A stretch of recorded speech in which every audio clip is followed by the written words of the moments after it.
Is there anybody there? It seems I'm all alone again. Does anybody care? This planet's empty. I see no signs of life. Please don't tell me that the human race did not survive. There are no people in the future. There are no people. There are no people in the future. No people at all. There are no people in the future. Where did all my people go? There are no people in the future. Let me try my people call. Where are all my people?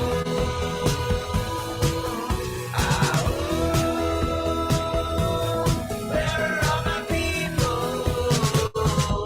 I guess I'll fly away now. Hey everybody, welcome. It is Friday, June 24th, 2022, a dark day in American history. Welcome to Raging Chicken's Out to Coop podcast. This is Kevin Mahoney, creator and founder of Raging Chicken. I am here once again with Amy Connect, and we are going to be breaking down the good, the bad, and the ugly in state and national politics. You can help support this show by becoming a patron for as little as $5 a month. Head on over to patreon.com/rcpress. You can also help out the show by heading over to our YouTube channel if you're not there already. Smash that subscribe button, like the stream for the show, and hit that notification bell so you know every time that we go live. And look, everybody, don't let Paul Martino and his friends buy our schools and push extremist politics in our community. Raging Chicken has teamed up with Level Field to launch a truly community-rooted PAC and invest in organizing, supporting local and statewide progressive candidates, and unmasking the toxic organizations injecting our communities with right-wing extremism. And we need it now more than ever. We're putting a small dollar donations to work to beat back the power of big money. You can get more information to drop your donation at ragingchicken.levelfield.net. That's ragingchicken.levelfield.net. Information on that is in today's show notes. Well, on this week's show, look, everything just changed about 10 minutes before we went live the show, or before we were going to go live in the show. We had to sort it through. Supreme Court indeed just overturned Roe v. Wade, and we'll get into that. It's obviously going to dominate some of our discussions today, that's for sure. And in other horrific Supreme Court news, apparently we all must return to the Wild West, arming ourselves in public in case there's a call for a showdown, effectively turning all our main streets into OK corrals. Apparently Westerns are part of the American tradition in the Constitution in this new justice's dogma. And as you might imagine, shares of Smith & Wesson rose by more than 9% on Wall Street yesterday following the news. Of course, that means more gun sales, right? More guns flooding our streets. And we'll give a little update, what's happening here on the January 6th hearings. What do we make of them? Where is it going to take us? Some other news, according to a new report by the Education Data Initiative, in Pennsylvania, 661,000 student loan borrowers between the ages of 25 and 34 owe an average of more than $35,000 apiece. That's more than $23 billion collectively. And 35 to 49-year-olds owe an average of $46,377 each, or about $20.74 billion. Those between 50 and 61, an average of $46,929. And borrowers over 62 owe an average of $45,539. Yes, that's just in Pennsylvania, folks, but American student loan borrowers across the country owe more than $1.7 trillion in student loan debt.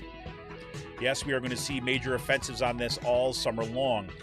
We saw protests from the debt collective in Washington, D.C., and now the Biden administration, their Department of Education, has agreed to cancel an additional $6 billion in student loan debt for more than 200,000 borrowers who were defrauded by their mostly for-profit colleges and universities. That is on top of the more than $25 billion in student loan debt the administration already canceled for more than 1.7 million borrowers. Now, supposedly, the Biden administration will decide by August 31st if it will make good on the Biden campaign's promise to cancel at least $10,000 in student loan debt across the board. We shall see.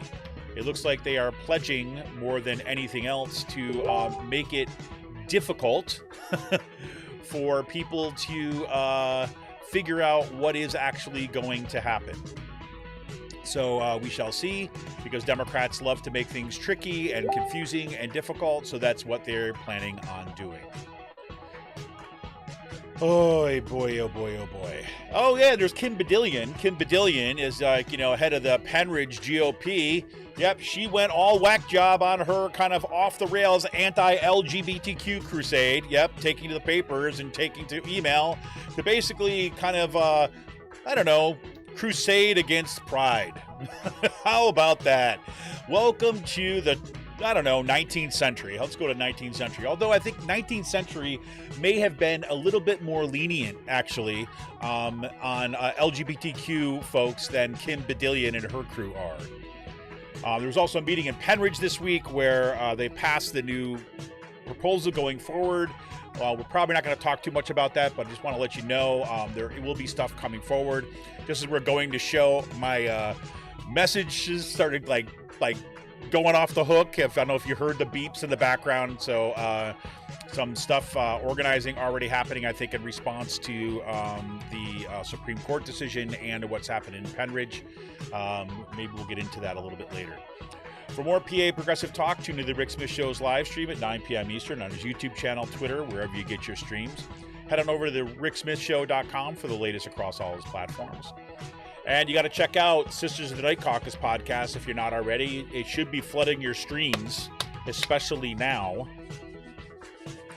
You can find it on Anchor, Spotify, iTunes, wherever you get your podcast. The amazing PA women stirring the political cauldron behind this podcast rock the house. And they know where the bodies are buried. I can't even get that out of my mouth. Make sure to follow them on Twitter at The Night Caucus. That's at The Night Caucus on Twitter. And attention gamers, the Game Inn is a Quakertown-based black family-owned gaming store with friends of the show. They got everything for Retro N64s, latest consoles, video games for all platforms, collectibles, action figures, Funko Pops. Look, follow them on Twitter at The Game Inn. That's at The Game Inn on Twitter. If you've got a question about a game, look for something hard to get, shoot them a message or drop them an email at thegameinpa@gmail.com. So shout out goes to Jonathan Mann, who wrote our intro song, There Are No People in the Future. Check out all his great stuff on his YouTube page and follow him on Twitter at SongAdayMan. That's with 2 N's, at SongAdayMan on Twitter. Look, folks, now more than ever, if we want a progressive future, we need progressive media. Support Pull No Punches, homegrown progressive media today. Become a patron of Raging Chicken for as little as $5 a month. Just go to patreon.com/rcpress. We're here for the fight and we need you. Become a patron for a good price of a good beer once a month. Help keep the media in the movement, and the movement in the media. Become a patron for as little as $5 a month by going to patreon.com/rcpress today. Well, Amy, welcome back to the show. How the hell are you? Hi. I was doing better until this morning. Until this morning, yeah, exactly. Yeah. It's something. It's something. It wasn't unexpected. I've been anticipating the SCOTUS decision, all week. They've been just releasing decisions left and right. I was expecting it. I would have been shocked if they had not overturned it, honestly. So, but yeah, it's definitely not something that I just, I'm still processing. Yep, I hear you. We have got, let me see right now. There is 7 p.m. today, apparently. This is one of the notices that just came through on my messages. There's a protest for women's rights at 7 p.m. Today. This is Friday, June 24th, the corner of Main Street and Temple Ave in Sellersville. So if you're in the area, feel free to check that out. I hope it's okay to distribute that. I would hope so, since people want to come up. There's also another one scheduled, I think, being scheduled for Doylestown for tonight by the courthouse at 6 p.m. And then there is another Bands Off Our Bodies rally. This one's a little bit farther. It's down in like Newtown, I think. It's at 5 p.m. It's at 1717 Langhorne, Newtown Road. Ashley Ahaz is going to speak at that one. Yes, exactly. I'm glad you brought that up. I know that that Kirsten had sent me the info on that too to make sure we got talked about that on the show today. That is, yep, that's Friday. That is today at 5 p.m. 1717 Langhorne, Newtown Road. Featured speaker Ashley Ahas. And show up where you can today, folks. It's it is a freaking dark day. I mean, I don't know how else we put it. I mean, this is, It is definitely a dark day. I mean, for the moment, I mean, nothing's going to change like right off the bat, right? Like Pennsylvania doesn't have any type of trigger laws or anything set into place. But I mean, it's not to say. I mean, we have a GOP run state legislature, so they've already. This is not something that it's just. I don't even know. Like rambling this morning. It's just important. We have to get out to these protests to let our representatives know that, this is not going to be tolerated in Pennsylvania, right? Like Pennsylvania women are not going to be second class citizens. No women in the United States should be second class citizens. But here I live in Pennsylvania. We need to protect that. We also need to make sure that everybody gets out and remembers who they're voting for in November as well, because we have a choice between either Shapiro or Doug Mastriano, who is definitely going to reverse any type of protections for women, for abortion care, for reproductive care in the state. 100%. And I think if anybody has seen the latest polls on this, they are not encouraging. You've got Josh Shapiro's running about 44%, people saying to support him, and Mastriano is running about 40%. And that is within the polls margin of error. I believe, if I'm remembering correctly, I think the margin of error was 4.4% on that. So that's basically within the polls margin of error, with roughly 19 or maybe it's 16. Maybe I'm flipping that number in my head. Percent of people saying they had yet to be were undecided. And look, and then you also got, Josh Shapiro's campaign playing with fire by basically spending money on ads that are basically kind of promoting Mastriano. We're promoting Mastriano for the primary, trying to pull a Clara McCaskill by saying, okay, I'm going to try to pick my opponent, the most extreme one possible, and run against them because, the Democratic consultant class believes that's the easiest one to beat. Forgetting that Doug Mastriano has got some deep roots here, and he's got foot soldiers. And so I don't think this is going to be a cakewalk at all. But I think that just what you said, Amy, is, there is no doubt if Doug Mastriano is elected, that Pennsylvania abortion will be illegal in Pennsylvania. In short not order. even abortion. I mean, this is what people, I think some people don't understand, right? This isn't just affecting abortion. This isn't just affecting, whether or not I can make a decision to go to a clinic and end a pregnancy, right? This has to do with reproductive rights. This has to do with birth control. This has to do with hormone therapies. This has to do with a whole range of healthcare, different healthcare options and plans and factors, right? That when you deal, with women, right? Because we have a whole different system, and there's different things, right? Like it's how it is, and this is essentially going to be limiting access to proper care. I mean, in some states right now, you have, I think it's like in Texas, don't quote me, but they have like this law on the book that's going to go into effect like immediately, basically, that says like women, if you have a miscarriage, like you're liable to like be prosecuted. I mean, a miscarriage, something completely normal, right? That happens all the time. And it says, and then like, so are you supposed to be afraid to go to the hospital because you're having a miscarriage? Like I don't know how this is going to work. I just feel like it's basically, it's putting these large blanket, like just controls over what you are allowed to do with internal things, right? This isn't like, man, I'm so irritated right now. No, I hear you, but I mean, just like it is. It's access. It's going to stop access. It's going to limit access for women on a whole host of range of things, right? Not just, like I said, abortion. A whole bunch of other options. I mean, Planned Parenthood, for one. I don't know how many teenage girls have used Planned Parenthood since its inception. I mean, I know I used it as a teenager. I know most of my friends got like birth control from there. Yep. They went and they would go to Planned Parenthood for your regular gynecological exams, like just different stuff, that wasn't necessarily available or that you could go to your regular doctor for. And this is going to destroy all of that. It's going to force women into back alleys, into back closets, and it's going to create an entirely new host of issues. Women are going to start dying. Yep.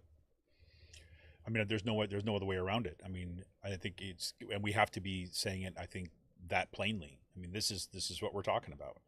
I mean, and it's not, these are not, it's not just an abstract decision. I mean, this is your people's lives, women's lives are going to be destroyed and ended because of this decision. Yeah, I mean, and there's no alternatives. Like, they're not saying we don't want abortion, so we're going to offer all of these other things. So, availability for contraceptives, information, sex education. Like, they're not offering any of that stuff. Like, they don't want any of that as well, right? Like, so there's no preventative measures other than basically just don't be a woman. Right, and don't have sex, right? And don't have Exactly. sex unless it's under the protection of a male, right, who was the head of the house. I mean, because this is really what it's all about, right? I mean, this is all about kind of white supremacist patriarchy. This is really what it is. It is about controlling women. Like, it's controlling women's it's not just reproductive rights. It's like using the reproductive rights and control over our bodies to control women at large. Because once you do that, you strapped in everything else, right? I mean, you've made everything subservient to men's control over women's bodies, period. Or the state's control over women's bodies now. Yeah, and that's what it's going to end up being. It's going to be a state. It's going to be a state-controlled thing. So I'm really starting to, like, it makes me really wonder about all of these places, because how is this going to affect? I know another, like I said, Texas again. They're starting to prosecute parents, right? Of who have allowed their children to do like gender replacement or hormone therapy treatments and stuff like that, and everything. So, like, let's just say that's gonna not happen here, right? Like, I see this just tumbling. I just see a downward spiral of a lot of civil rights being rolled back at the moment. Yeah, and let's look at this. I mean, like what you have with the only reason why we don't have, restrictions on abortion in the state right now is because Tom Wolf vetoed every single bill that kind of went forward to his office. So you have one person has basically stood in the way of this moving forward.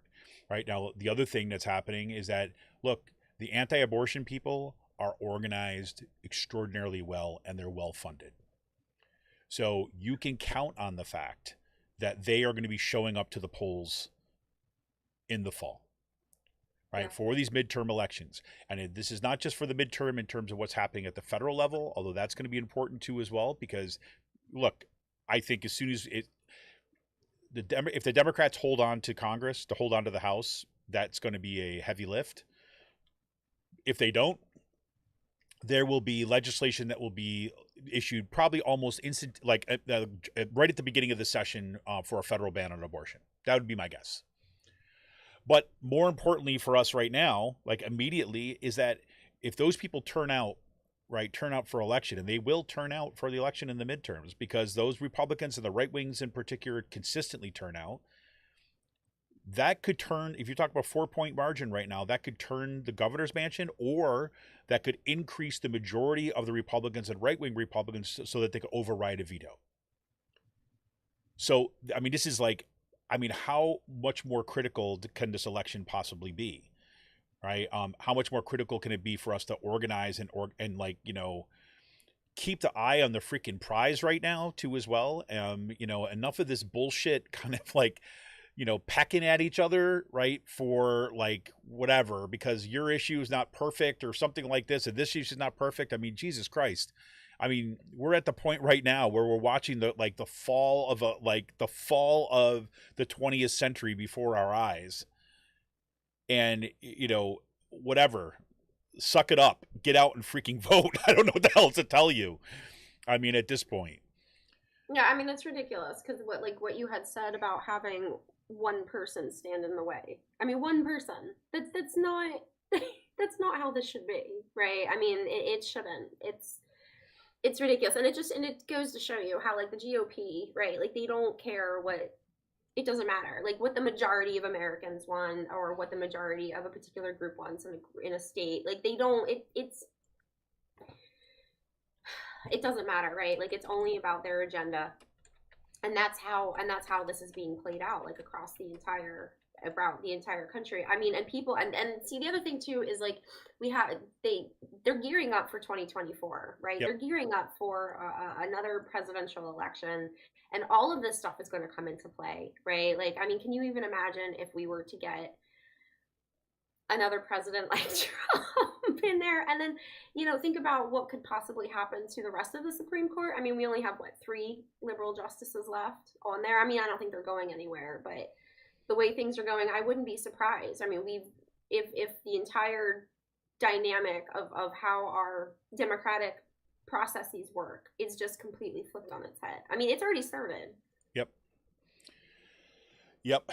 Well, let me let's kind of take a look at just the reporting from the AP, just so that we get this on the record for here. So this is how the AP describes it, because look, there was a lot of kind of in the chattering class, right? I guess this we're part of that in this show here, but I mean, a lot of the folks in commentaries, well, maybe Alito's going to soften this, or maybe the they're going to kind of do. It's not.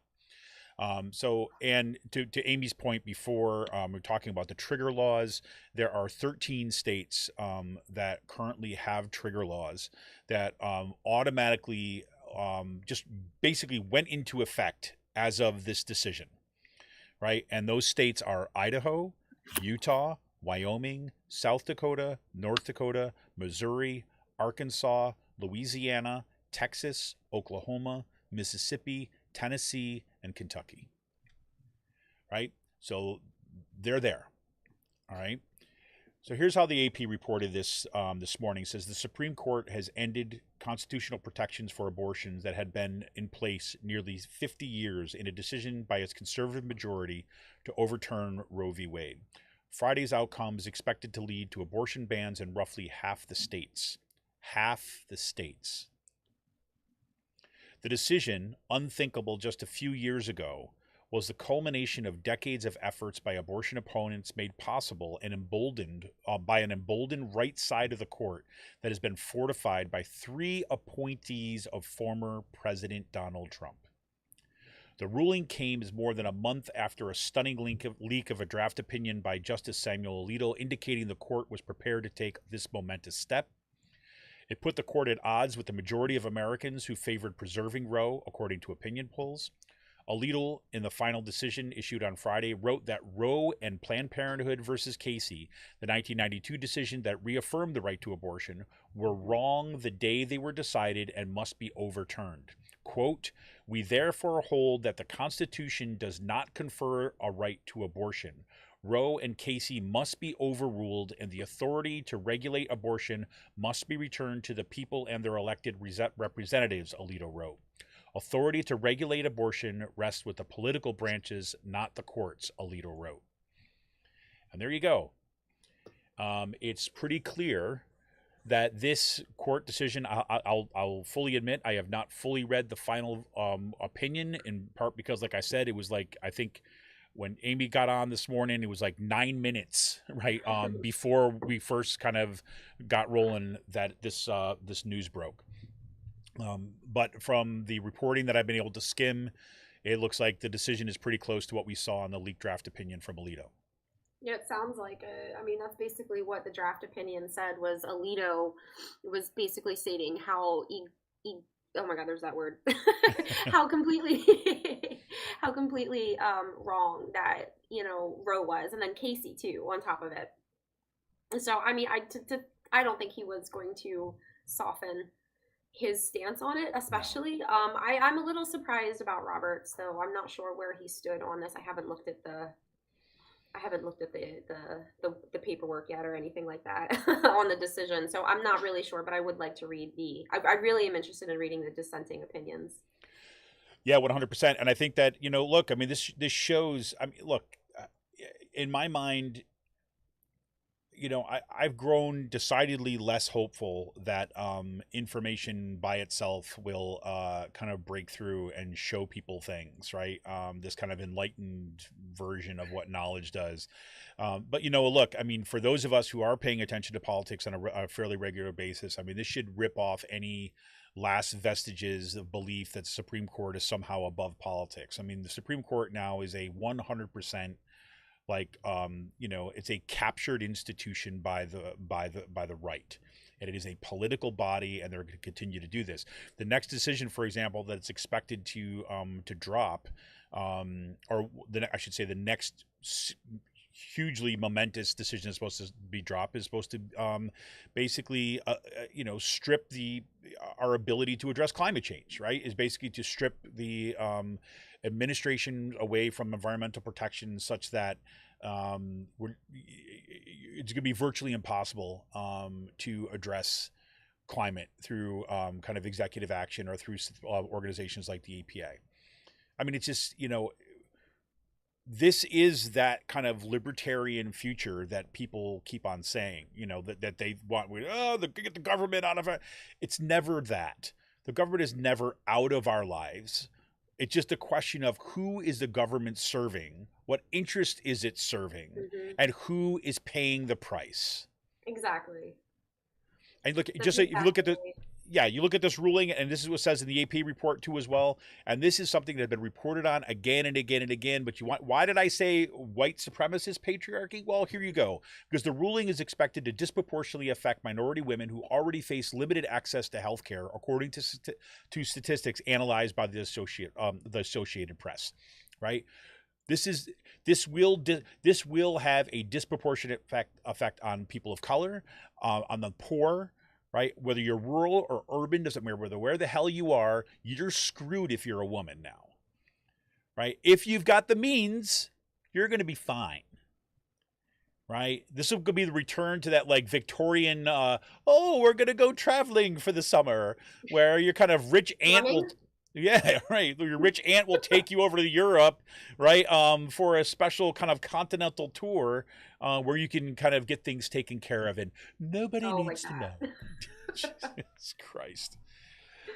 But I don't think we can all, I don't think we all have the ability to disappear for, 9 months and magically reappear. Right, exactly. And be like, oh, I was just visiting Paris, right? I mean... and what you see, when you had pointed out, so when you had rattled off the states, right? So some of those states are Mississippi and Louisiana, right? Did I hear Louisiana in there? Yep. Yeah. So Mississippi and Louisiana have by far, and people should know this, the worst rankings in healthcare. Like, they have the worst rankings out of all of our states for basically anything, right? Including education, healthcare services and stuff like that. So this is already going to impact in incredibly impoverished states already, right?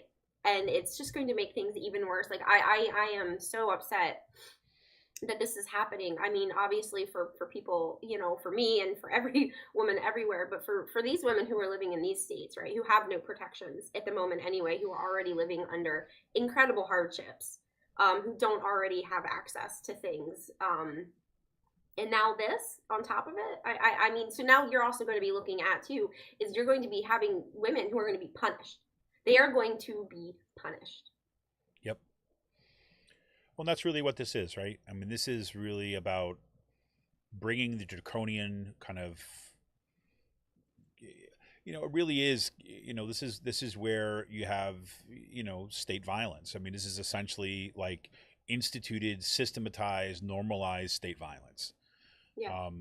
Directed, and it, you could dress it up in whatever kind of, pretend legal code that you can have.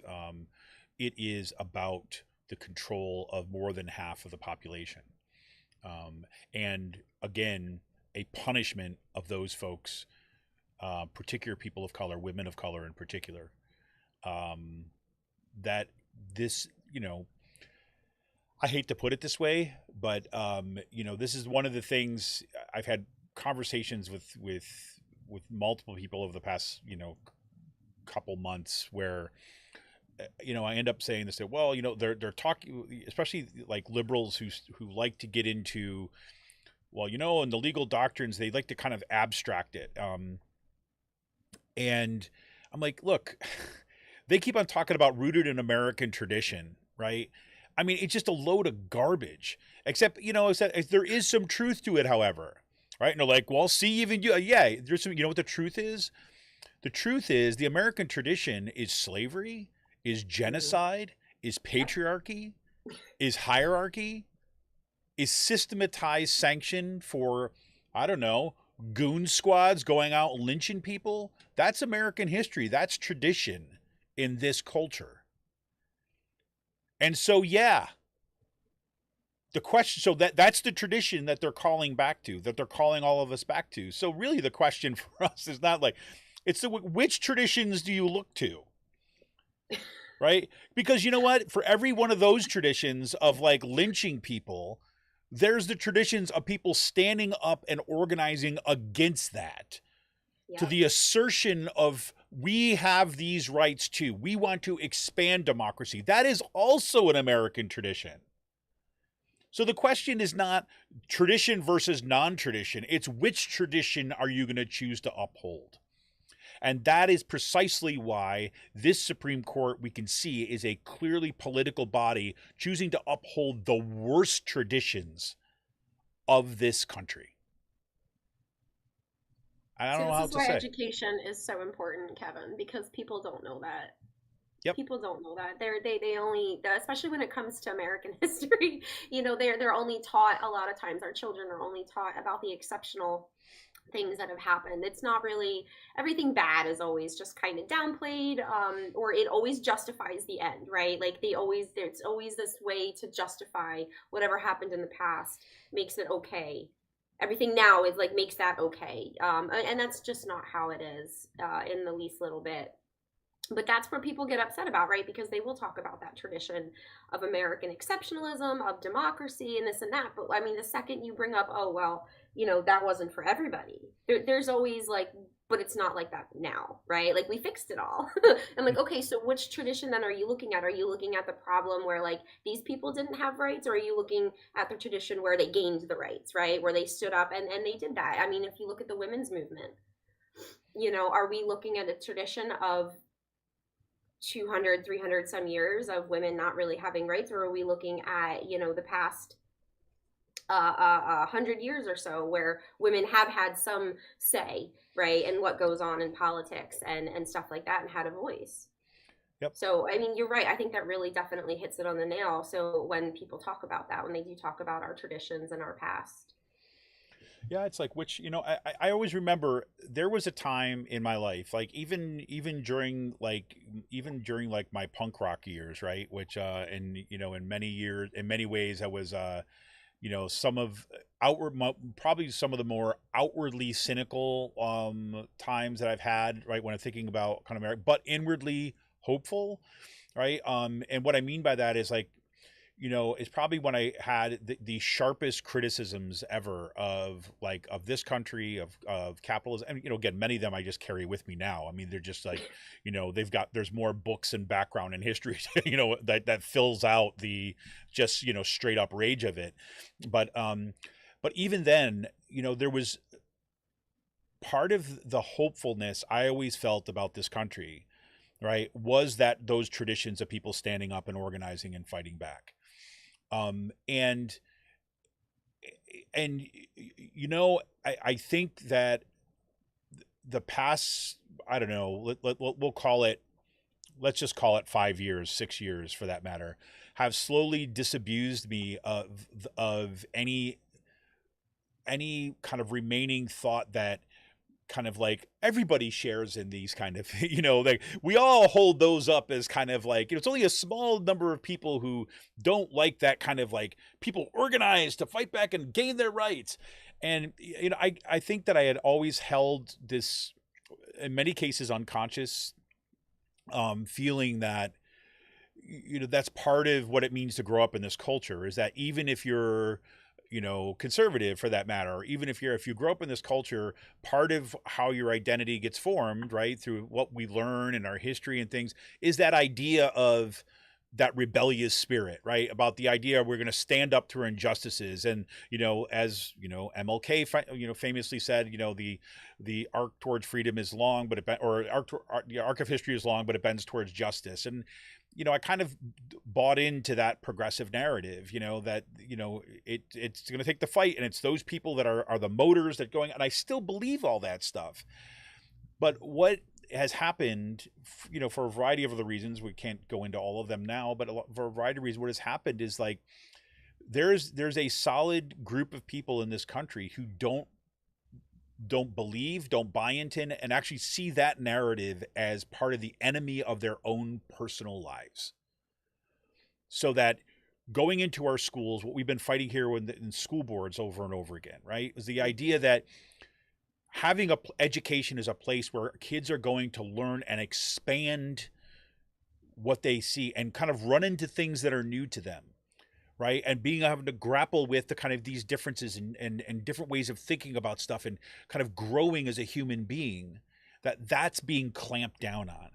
There are people that just want to control and limit the ability of human development, and to keep it in this little white, pristine, backward-looking worldview. And I think definitely underestimated the strength and the depth of those people. I'll say that now. No, yeah. Yeah.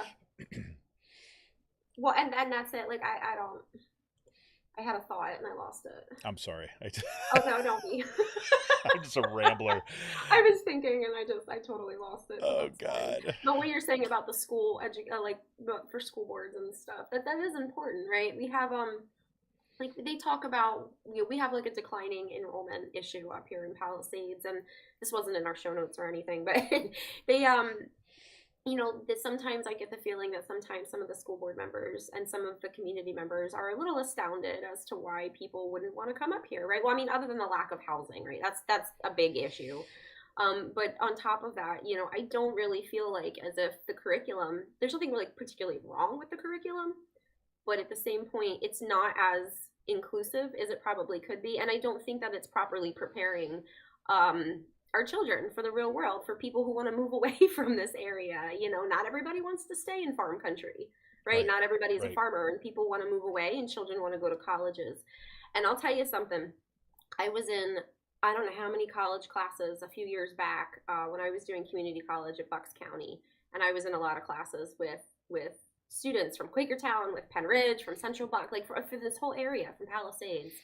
And they were, a lot of them, in a lot of their history classes, and a lot of, like, I'm going to say even, like, sociology classes, like all of these different, any type of classes that had to deal with society. These kids were, like, clueless. They're like, oh, we didn't learn that. Like, we weren't told that. Like, yep. A lot of them just were, like, completely clueless, like I said, on to as actually how things work, right? How our government works, how our systems of democracy work, like all this stuff. Like, they have no idea. They were even unsure as of our own history.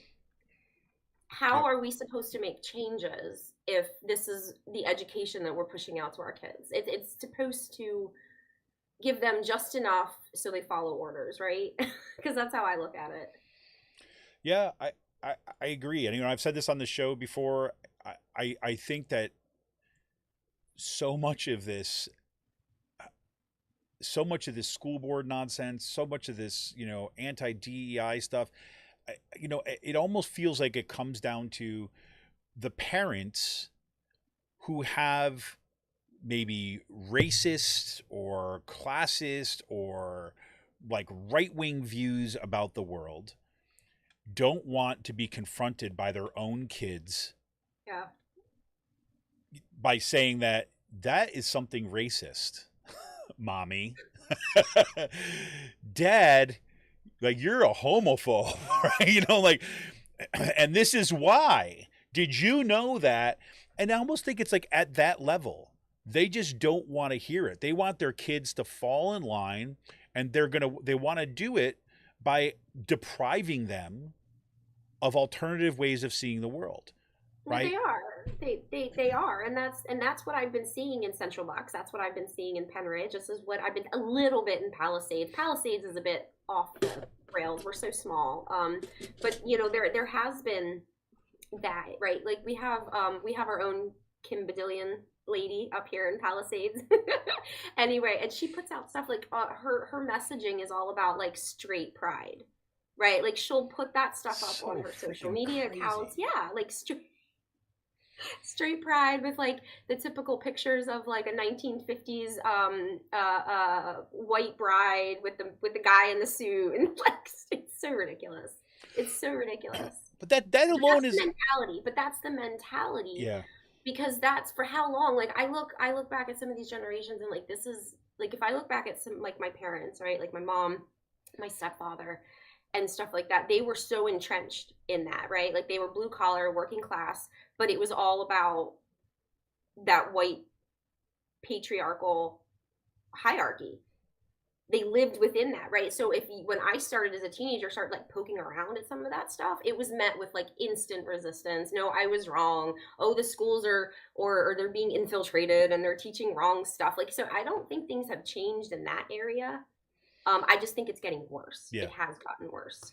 Well, and I think a lot of that goes to a lot of, what has motivated, this show, Raging Chicken, a lot of other, progressive work that's been going on in media stuff is basically pointing to the fact that, yeah, the big difference is the sheer amounts of money and systematic organizing kind of on the right being supported by legislation at the top, right? All that stuff going on. And, a Democratic Party that has moved further and further away from its working class roots to kind of embrace this kind of technocratic, professional, middle class way of being without an ideology.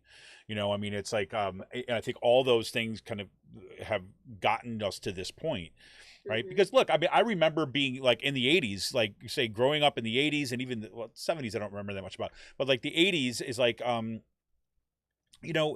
there were lots of racists around then too, right? And there were lots of freaking sexists over there too as well. Probably even more overt sexists then than there are now, right? And I say overt sexist, right? Meaning like, people felt was perfectly fine to kind of make overtly sexist comments to women like out in the open, and other people would be like, oh, good one, right? Whereas now there's a little bit less of that. Not that it doesn't exist, right? But, that kind of idea, right? So there was people there. The difference is that now those are organized groups doing that are well-funded and have training sessions about how to pull the levers of power, right? So you got the same assholes, right?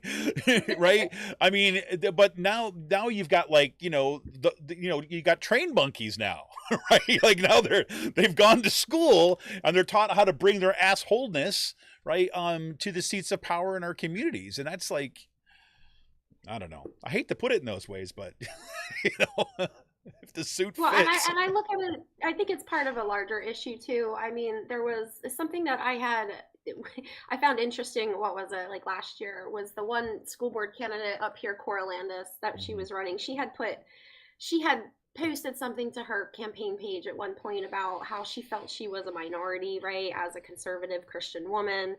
And I looked into that a little bit, and I'll tell you something. So a lot of the backlash, I think, that we're experiencing now is because, our world has become more diverse. It has become more inclusive, like on a global scale, right? Globalization has definitely taken over. And our world, when you look at like complexions, has become darker, right? We have more intermingling. We have more intermarriages. We have people from different ethnic backgrounds associating with each other, meeting people, right? So you have this intermingling and you have relationships, and you have this explosion, I think, of globalization. And I think that's really scary for a lot of these people, right? Because they're afraid of it like impacting something about their life. I don't really know. I keep wondering like how all of this impacts people's lives and how it's affecting them, like how it's having a neighbor who is a married gay couple affecting you? You know, is it because you don't want your children to see that? So if, and like, you really have to think about it. If that's really deep down, these people are uncomfortable with this type of stuff. They're uncomfortable with brown and black people. They're uncomfortable with alternative lifestyles, I guess, if you want to call that alternative. And it really comes back. They really need to take a look at themselves, because it really comes down to because if you're not okay, it is why. Why are they not okay? Is it hurting them? Is it doing something detrimental? Most of the time, majority of the time, it's no, right? It's never anything like that. It's just people are uncomfortable, and they're either homophobic or they're racist, and they have to atone for that. They need to become accountable for that, and people don't want to do it. And I see this problem. I feel like the white group, as I want to call it, is being backed into a corner, or at least they feel like they're being backed into a corner. It's like this perceived threat, you know, of globalization. I don't know if that made sense. No, it totally does. But you know, this is it's funny because it goes to this whole idea that, you know, there's a thing on the Majority Report, for example, podcast I listen to regularly, right? There's always this back and forth where about kind of like the zero sum game, right? There's always got to be winners and losers and things like this.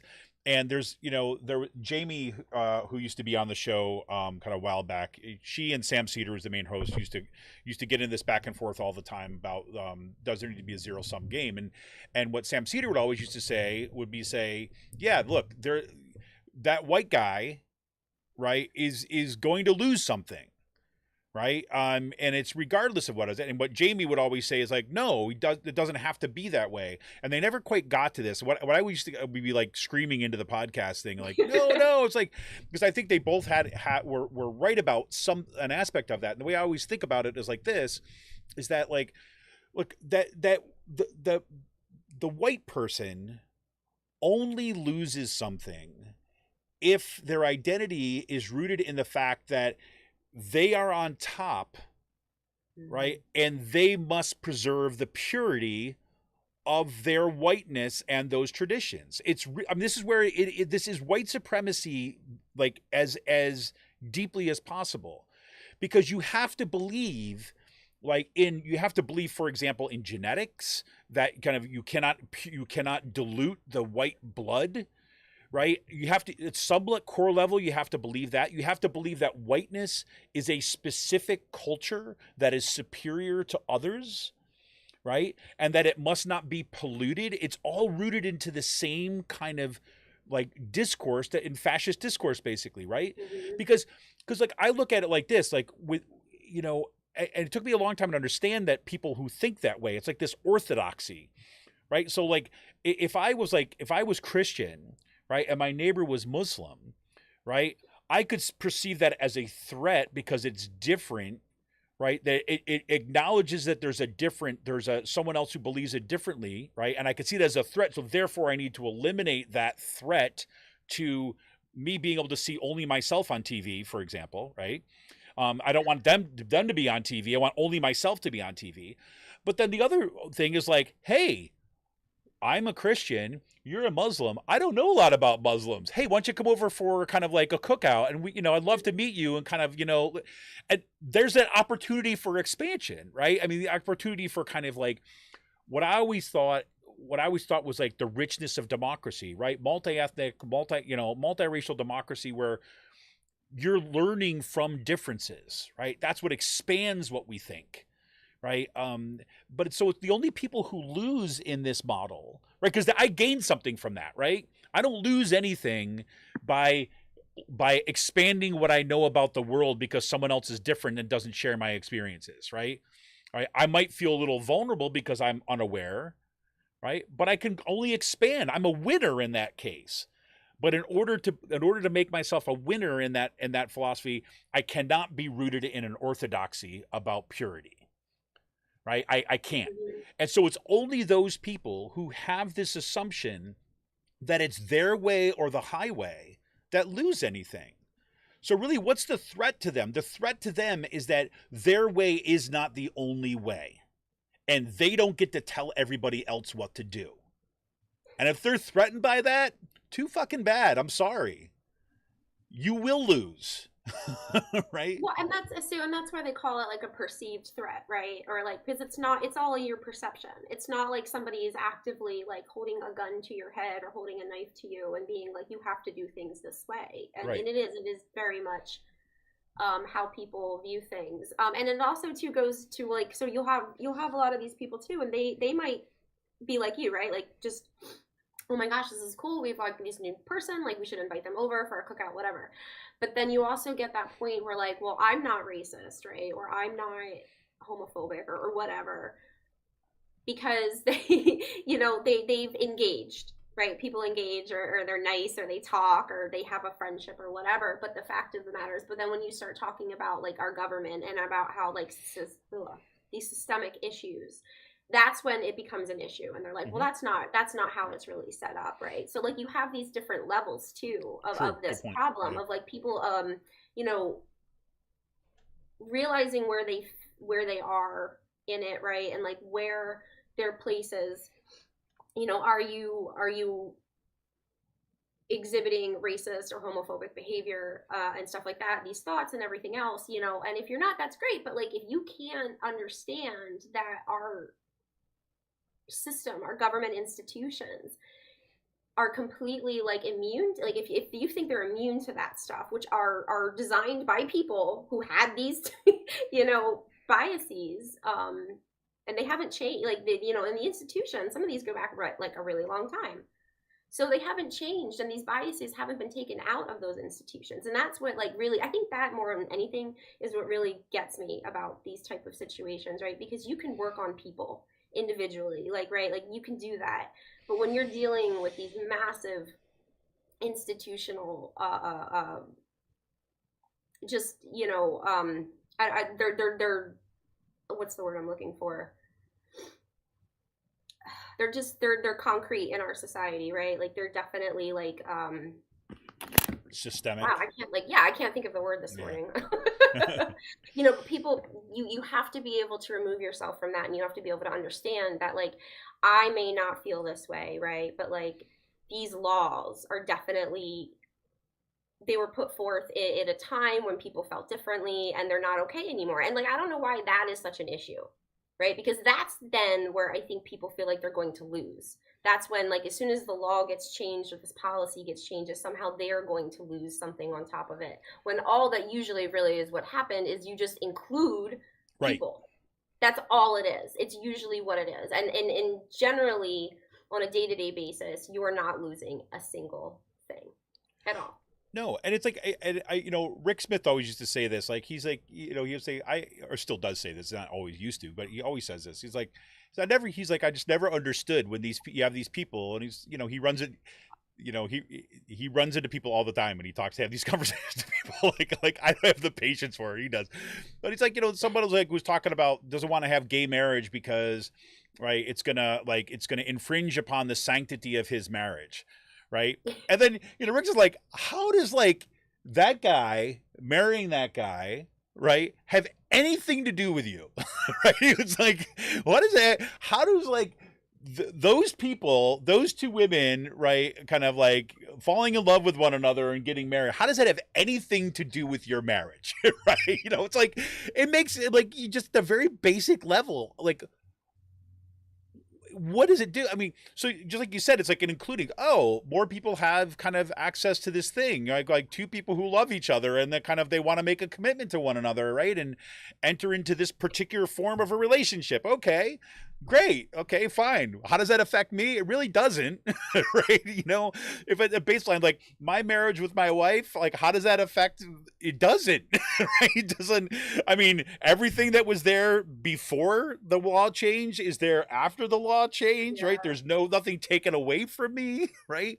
It's only in like, you know, this perceived thing, or in the preservation of one particular way of doing. And this is why I think like this, I mean, I'm not trying to force it back to Supreme Court stuff, but this is why I think the Supreme Court stuff is so dangerous, right? Because what it does is it basically says from the top, right, we are going to force a particular vision of how people's lives should be ordered on everybody, right? And that's going to be the baseline.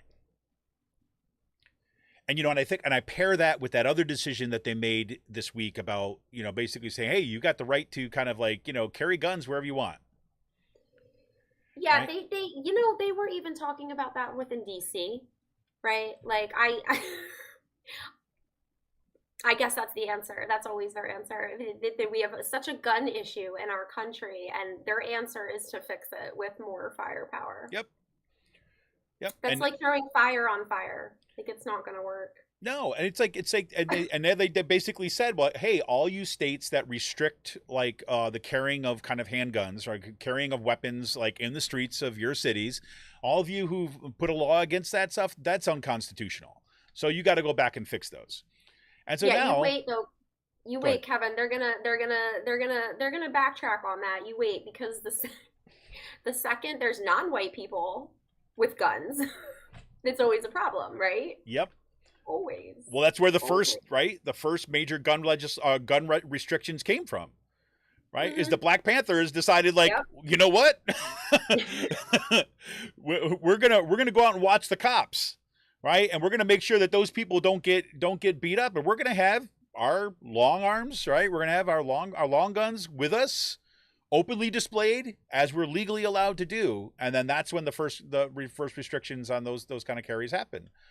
Right now, of course, I don't know how they're supposed to explain this to a city like Philadelphia, which is having such a huge issue with crime and gun violence. And now you're just being like, okay, so now it's okay for everybody to just start walking around with a gun, and you know what's going to happen.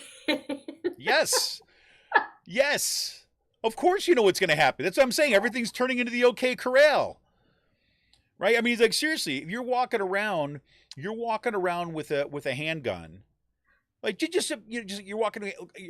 So where are you allowed? This is the question, right? Now, where are you allowed to bring that gun? Well, at the OK Corral, right? Like, only the lawmen were allowed to have guns. You weren't really supposed to have guns in the city limits anyway. Fair enough. Good point. That's a good point. Even my spaghetti Western reference is inaccurate to our current out of control gun laws. That's right. Like, you had to check your guns before you were allowed at that saloon. That's right. Well, I think what they were pointing to now after the aftermath of the decision, they were talking. Oh, look, now the question is going to be a series of lawsuits that are going to be filed. The immediate, because like Kathy Hochul of New York, governor of New York, basically came out immediately and says, okay, we're going to have a special session that we're going to set up, that we're going to review these laws to make them in compliance, because they don't want the kind of things to go nuts. What's going to happen? So if you restrict, you're not allowed to have. Now, Brett Kavanaugh actually kind of chimed in and basically said, well, there's some reasonable places where you can restrict these things. That's not going to hold. We've seen every other precedent. Some reasonable places, like schools, right? You shouldn't be able to carry a gun in there. But like, why? What's the logic? I mean, like, if you have an unconditional right to bear arms, right? Where does it stop? Where does the state say that it can do this? It already says, right, in the decision that opened all this stuff up, it already says the state can do this. And now they just overturned those laws where it said that the state could make reasonable restrictions. Okay, so now you've done that. So can I bring a handgun into a bar? Because guess what? There's potential threats in a bar.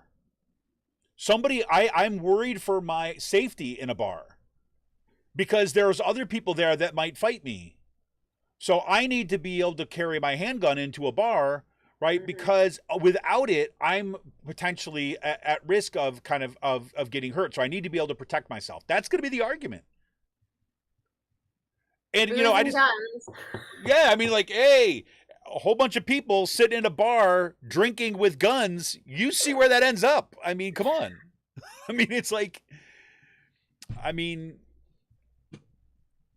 it's like, it's bad, right? It is, and they're harping on because the GOP likes to harp on the whole, good guy with a gun mythology, right? So, but I mean, did you see what Ted Cruz has put out this past week? No. Not that anybody really cares about Ted Cruz. What did Gollum say? That's an insult to Gollum. Fair enough. Ted Cruz, I don't know. He wants to have guns in schools, and I guess he was putting something forth in the Senate. It was either in the Senate or in his own state about, allowing arming teachers and these people and stuff like that. So that's what he wants to do. He says the only way to protect our children basically is if we have armed guards in schools. I just say arm the kids, because the kids are going to see the danger first. And from what I've understand, kids have a lot less kind of like worried about social morals and things like this. So, they'd have no problem shooting that bad guy right away, wouldn't even kind of cause, just become whatever. And, matter of fact, you could have games, right? The kids could get trained about how to use weapons in school. It'd be great. Right. So that's what I mean. Like, where is it gonna stop with all that well, stuff? that's just I it. mean, who wants to? Now, mind you, I understand that there are schools that have, a lot of law enforcement in them. I don't agree with that. Period. Right? I don't think that schools should be a place for any of that. I don't think you should have parole officers. I don't think you should have probation officers. I don't think you should have law enforcement. Like, I don't even like it when the cops randomly walk around schools once in a while. I just don't really think that's the place for that. Um, I don't know. I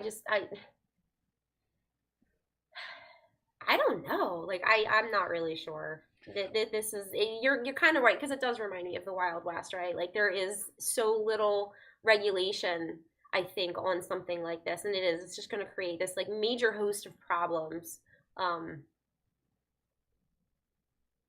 Yeah, I mean, oh, and also too, now, did you see that this goes along with that, the whole like Miranda right thing? No, I didn't see this. Are you You didn't serious? see that either. No. Yeah, so something about Miranda rights, or like you can't sue a cop now if they make a mistake and they don't. Oh, I heard about this. So something was actually decided on this? I think so. Oh, I Jesus. I'm not entirely sure, but one of my friends was telling me about, yeah, something about the Miranda right. Like I said, there's been so much this week. I haven't had a chance to look into all It of that has. stuff yet. So I mean, I'm thinking, and I've said this on the show like the past couple of weeks, where I've just been, the transition to summer for me has been weird. I mean, my wife got COVID right as kind of school was like letting up, and then that threw everything into kind of a different mode, let's just say, and then transitioning into kind of what are my kids going to be doing this summer, and then a whole bunch of stuff has just been got me in that kind of space. So I can barely keep up, and I literally like this week I'm just kind of reading things day after day and just like, holy shit. And like I was looking, there's things that are happening at the level of the climate right now, right? Like you're watching like, the Colorado River Basin, all the kind of water, like they're saying that it's the worst drought in the last 1,200 years, right, out west right now. And I could barely find articles on it, right, without digging. Was certainly not coming up in my feeds because everything else is insane, right? yeah. I mean, it's like that stuff is so buried like between the layers of craziness that is happening right now that these long-term systemic problems don't even basically get the light of day half the time. So I don't know. Yeah, everything's been dominated by the January 6th hearings this past like week and a half too. Yeah, crazy. Well, so that's kind of where we're at, folks. Supreme Court stuff. We're going to take a quick break. When we come back, maybe chat a little bit about January 6th stuff, a bunch of hearings that have been going out, maybe talk some positive news on the student loan debt relief, although everything is in quotations with asterisks and footnotes when you have to kind of talk about these things. And maybe we'll get a little update about where we are in the Wheel of Time sagas, right? Over here. But this is Kevin Mahoney here once again with Amy Connect, and we're going to take a quick break, and when we come back, we will be chatting about some of that stuff, kind of see where things are, try to maybe leave us on a little bit of a hopeful note today on this very, very dark day. And we'll give you information once again if we have any new information about kind of actions coming up today or this weekend. So hope to see you at some of those. This is Kevin Mahoney, editor and founder of Raging Chicken. We're going to be back right after this quick break.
Hey everybody, welcome back. Welcome back. This is Kevin Mahoney, creator and founder of Raging Chicken, here once again with Amy Connect. Yes, I assume that everybody, if you're listening right now, that you've heard about the Roe v. Wade decision, that they've overturned Roe v. Wade, the Supreme Court. But we've got some other things we want to touch upon kind of briefly today. I mean, I guess the one bit of, say, positive news that I really wanted to highlight, because this really does point to the effect of organizing, right? I mean, because you have the debt collective and the folks that are organizing to get rid of student debt, to cancel student debt, that pressure being consistently being brought upon the Biden administration, basically to make good on a campaign promise and more, to eliminate $10,000 in student debt across the board, although they still are deciding about that. There was just another announcement this week by the Department of Education that they're getting ready to cancel an additional $6 billion in student loan debt that'll be for about 200,000 borrowers who were kind of misled or defrauded by mostly for-profit colleges and universities. And that's a big step, right? We saw an $25 billion in student loan debt eliminated for 1.7 million borrowers. If anything, you're seeing that, okay, the Biden administration has the ability to do this, right? That's what they're showing us. They're showing that they have the ability to do this. So the question is, what are they going to choose to do? And so far, it's been this targeted debt cancellations thing instead of across the board. They say that they were supposedly going to get an agreement on this or a decision about if they're going to actually make good on their campaign promise to cancel $10,000 in student loan debt across the board by August 31st. Of course, they have to start talking about, like, should we means test it only for certain people who meet these criteria? I don't know why on earth you would do that. Why would you just not make this simple, straightforward, right? Here, especially if you have any concern whatsoever about winning an election in the fall, right? So, I mean, why not say $10,000? You got student debt, $10,000. Done. We're there. Boom. Here's your Biden check, right? I mean, that's kind of the whole idea. So that's, I don't know why he hasn't done that beforehand. Like, I don't know why. He's been talking about this since he's been elected, and this is ridiculous. Like, how many people would benefit from $10,000 off of? I know I would. Anybody who has gone to college for the most part would benefit from this, right? Because, yeah. I mean, look, there's a few people who went to college and don't have any student loan debt. Guess what? Okay, they don't have any student loan debt, right? So they've got no debt, right? So you don't need to worry about those folks, right? Mm-hmm. Are they going to be resentful? I don't know, but they don't have any debt, so I don't know what they're resentful about, right? I mean, it's like, whatever. It's like those folks, I mean, the vast majority of people carry debt, right? And, again, like it said in, this disproportionately, right? This will, and this is probably what part of the holdup is because they know disproportionately it's going to affect, like, Black women are going to be helped the most, right, by that kind of policy, precisely because they carry more debt from organizations that have preyed on them, right? I mean, this is why it's so insane to me. But again, this is a classic Democrat move, right? Well, we need to look at all the things. We need to come up with the perfect policy, which deals with all these, moving parts, and as opposed to just making something simple that impacts people's lives, right? And popular. Right? I mean, why you would why would you put on your kind of what do they call those things? Like like with the goat hair shirts or whatever they used to wear. You know what I'm saying? Like a goat hair shirt? Goat hair shirt or something like I'm getting the wrong.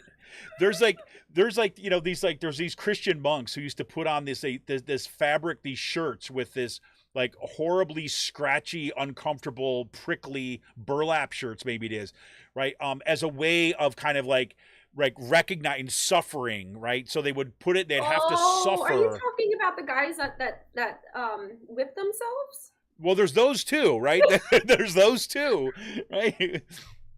But something like that. Yeah, it sounds like who whip themselves and all that kind of, yeah, the Opus Dei people. We're gonna go on those things. Ah, But yeah, no, but I get but these that. are like these old, monks. They would, for penance, they would wear these like, whatever shirts Scratchy they were, clothing? scratchy clothing that would make them like have little pricks and pains all day long, just to kind of like suffer for the sake of suffering. But this, I mean, it's like here you've got like you've got the perfect like alignment with you have a stated policy goal, right, on your campaign to cancel 10,000, which is a pittance compared to what they Yeah. could do, right? I mean, even Chuck Schumer, for Christ's sake, was arguing along with Elizabeth Warren for $50,000 in student loan debt forgiveness, right? And so Biden can't do that. No, he's got to do $10,000. Okay, then pull the freaking trigger, right? I mean, why overthink this thing, right? I Because mean, that's what they do. oh That's my what the corporate God. Democratic class does. It's never fast, right? Yeah, they're very afraid of too much excitement. They're very afraid of too much like enthusiasm So about weird. something. I don't know if they're afraid of being called radical. I mean, they're already being called radical, so what's the difference? Yeah, it's like it's really they're literally having an argument with like the 1990s Republican Party. That's what that's who they're talking to, because it's like that has no bearing on what our world looks like today to go for the, I mean, all it does is tamp down excitement of any potential excitement, right? That would motivate people to kind of get out and support you. It would kind of like reveal to the world that you believe in something, right? And that are willing to act on it. I don't know, whatever. So whatever. But that's good news. I mean, it is good Yeah. news. I mean, so I'm happy to hear that they're going to go ahead and do some of that stuff. So Definitely, definitely. I mean, every little bit helps, right? I mean, because like that debt, because like when you talk about a chunk of 10,000, it's not just like a chunk of 10,000. You're also talking about like helping, lowering your interest payments and stuff like that. Because that's 10,000 off the principal. Is that right, what it's supposed to correct. be? Yeah, Yeah, so yeah. it's huge because you got to see the point, because $10,000 in a student loan is not $10,000 period. It's $10,000 plus the accruing interest, Yeah. right? So it actually has a longer term effect. So it's like, especially for folks that are carrying that debt, who are kind of relatively new graduates, right? Who've graduated in the past, say, 10 years or so. That's going to help them, like, yeah, there you go. Like, even disproportionately in some ways, right? Because it's going to actually eliminate that stuff from the principal. Hmm. But then and so that there's not going to be as much interest accruing. And frankly, for those folks who are at the other end of that, like, I was mentioning the statistics at the top of the show, who are like maybe in their 50s and 60s, who are still have the student loan debt, all they have left is principal, right? Because they've already paid all the interest, because that's how these freaking loan sharks work, right? That you have to pay primarily interest up front, right? Because the banks want their money first before you start kind of chopping down on the principal. So this would actually eliminate, like, you say they own $20,000, it's going to cut that in half, right? So that, I mean, that's significant. I don't know why you wouldn't want to say, oh, because of like historically unique circumstances of an economic collapse in 2008 and a pandemic that we've just gone through, that we need to reboot the system. So we're going to hit the reset button and eliminate all that student loan debt right now. I'll tell you one thing, that what that would do is that would help out a lot of people right away.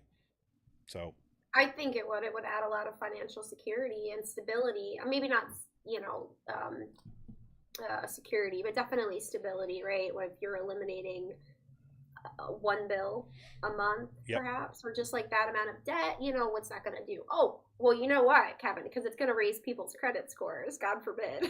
Oh my God. Oh my God. And Can't mess with that. no, they're even saying that, I heard this one random thing. I'm like, oh my God, please don't tie this together. But it's out there now. Now they're saying like, well, if we put all that money back into the economy, people are going to want to spend it. And you know what's going to happen with then? Oh my God, it's going to cause more inflation. Right? They're like, you people are barking. I mean, whatever. Well, I think they need to start. I think perhaps maybe they need to address the price gouging issues that these corporations are doing. So You think? maybe that might help with inflation right there. Well, I don't know. Exxon Mobil has been hurting pretty badly for the past 3 years. I mean, their Let me record try. profits aren't record enough. Right. So, Let me shed a tear real quick for them. yeah, wait, I'm waiting. Wait, I'm not going to hold my breath. Uh-uh. No, crazy.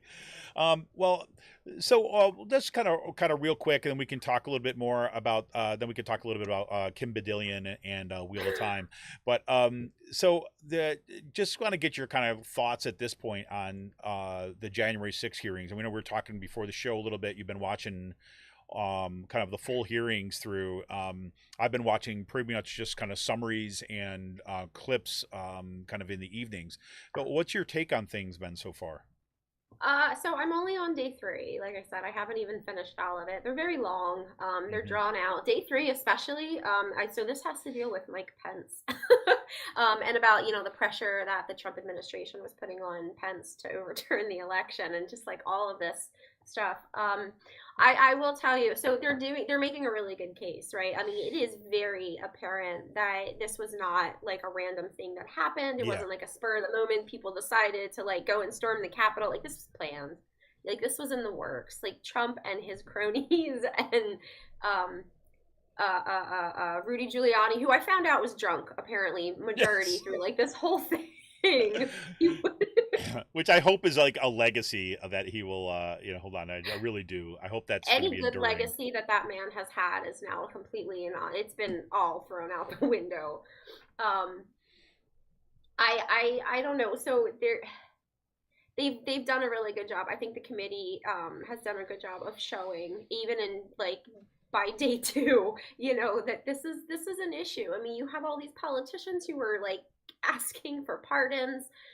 They have staffers, Trump aides, people who are close to him, and they're like, you can't do this, you shouldn't be doing it, like just basically, and Trump running with it and being like, I'm going to do what I want. Right. Like that's essentially the gist, I think, of what this committee is showing is that the former president of the United States was like, I'm going to pursue, I'm going to keep going with these lies and hope that this works out for me, that these supporters of mine are going to secure the presidency for another few years. Because that's all I'm hearing. I'm hearing is people are like, even like William Barr, the former attorney general, and I'm not a big fan of his because he supported and he let this stuff go for Yep. a long time, right? But anyway, and he's talking about Trump and he's basically saying that he told the administration, this is nonsense. Like the election wasn't stolen. Like this is all a bunch of crap.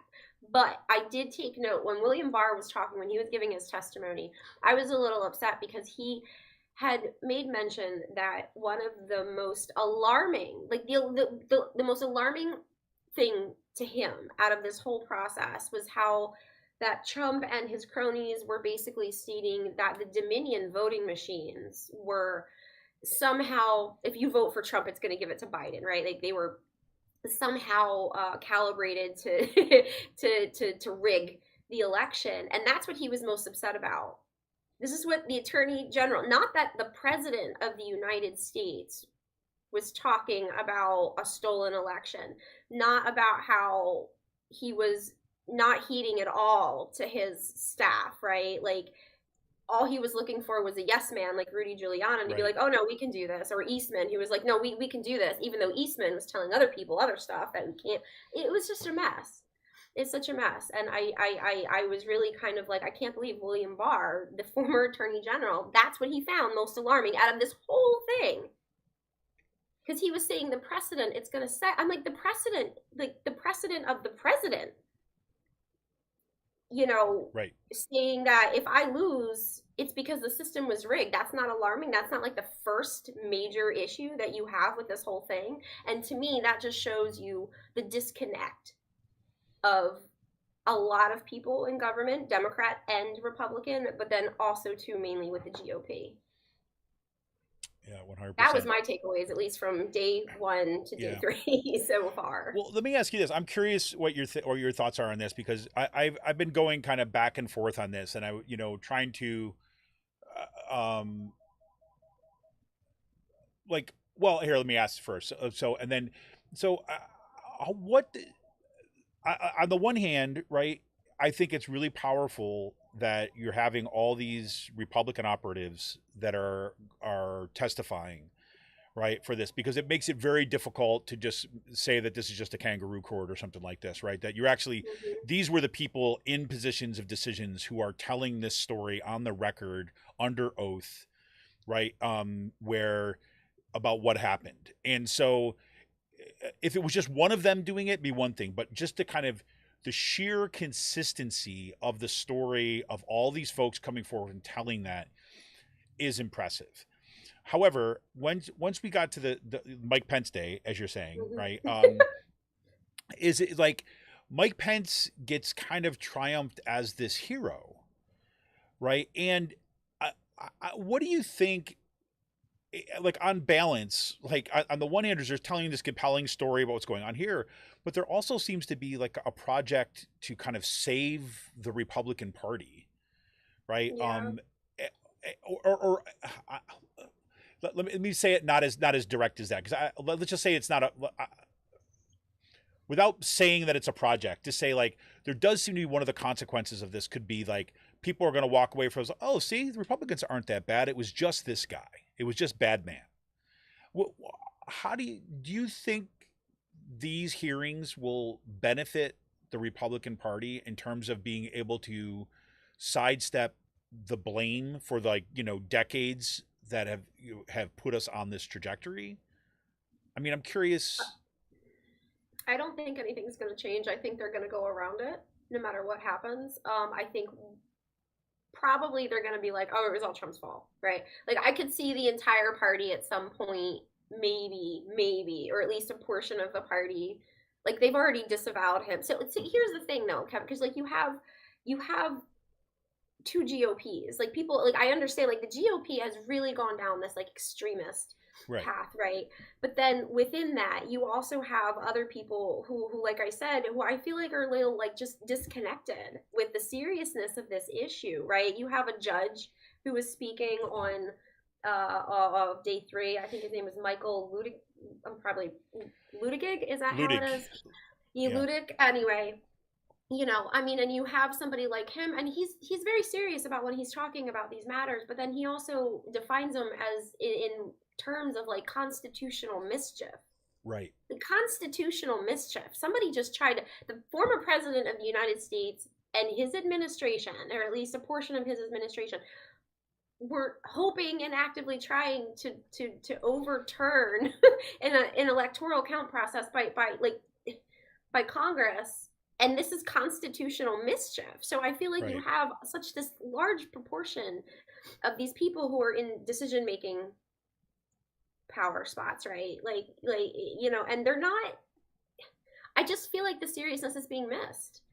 I Well, guess that's kind of what to I me, this is mean. I mean, constitutional mischief, and I feel like that the Republican Party, they have a lot of infighting right now, right? Like you've got all of these extremists, and then you've got, I would say, mainstream Republicans, and what I think is going to happen is, I think they're going to just sidestep it. I think either there's going to be a split, right, or you're going to have everything blamed on Trump, and that's going to be the end of it. And then you're going to have, like you said, like the GOP is saved now, right? Because we got rid of that person, or I don't know, but they're hailing Mike Pence, like you said, as that he did something unbelievably brave, right? And I don't think so. He did his job. He did what he was elected to do. He had a ceremonial position. I don't think we should be making this any more than what it needs to be, other than the threat that the Trump administration posed to his personal being, right? Like his actual well-being and other people in Congress. well, and I think but I mean, I look at it. It's he did more. He did more than his job, right? He did the letter. He did the minimal thing that a human being would do in a situation like that, which is like, this is what you're supposed to do. Okay, I'm going to do it, right? I mean, like that.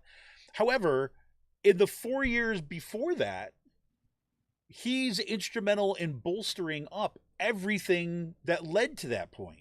Yeah. I mean, Well, that's what I mean. I don't think that they're going to hold, I don't think this is going to matter. I don't think the J6 committees, I don't think any of the hearings are going to matter for I think majority of the GOP, because I don't think they've already been labeling it as a kangaroo court. You have these people who are on like the extreme right, and they're like, it doesn't matter. This is all of it's false, right? Like all of it's being falsified, and you have a base who is so entrenched in these lies Right. and stuff. Like, it's not going to matter. Like, I But think it's good what they're doing. I think it needs to be done. But I don't think that it's going to change much for the GOP. well, and I think what I worry about is this is like is that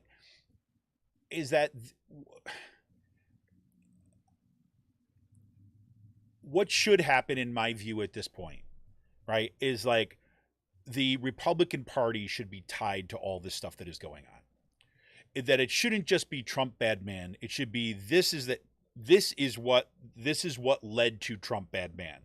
Everything that Trump did, Yeah. everything that comes in here was dependent upon 2 decades, if not more, of Republican Party politics.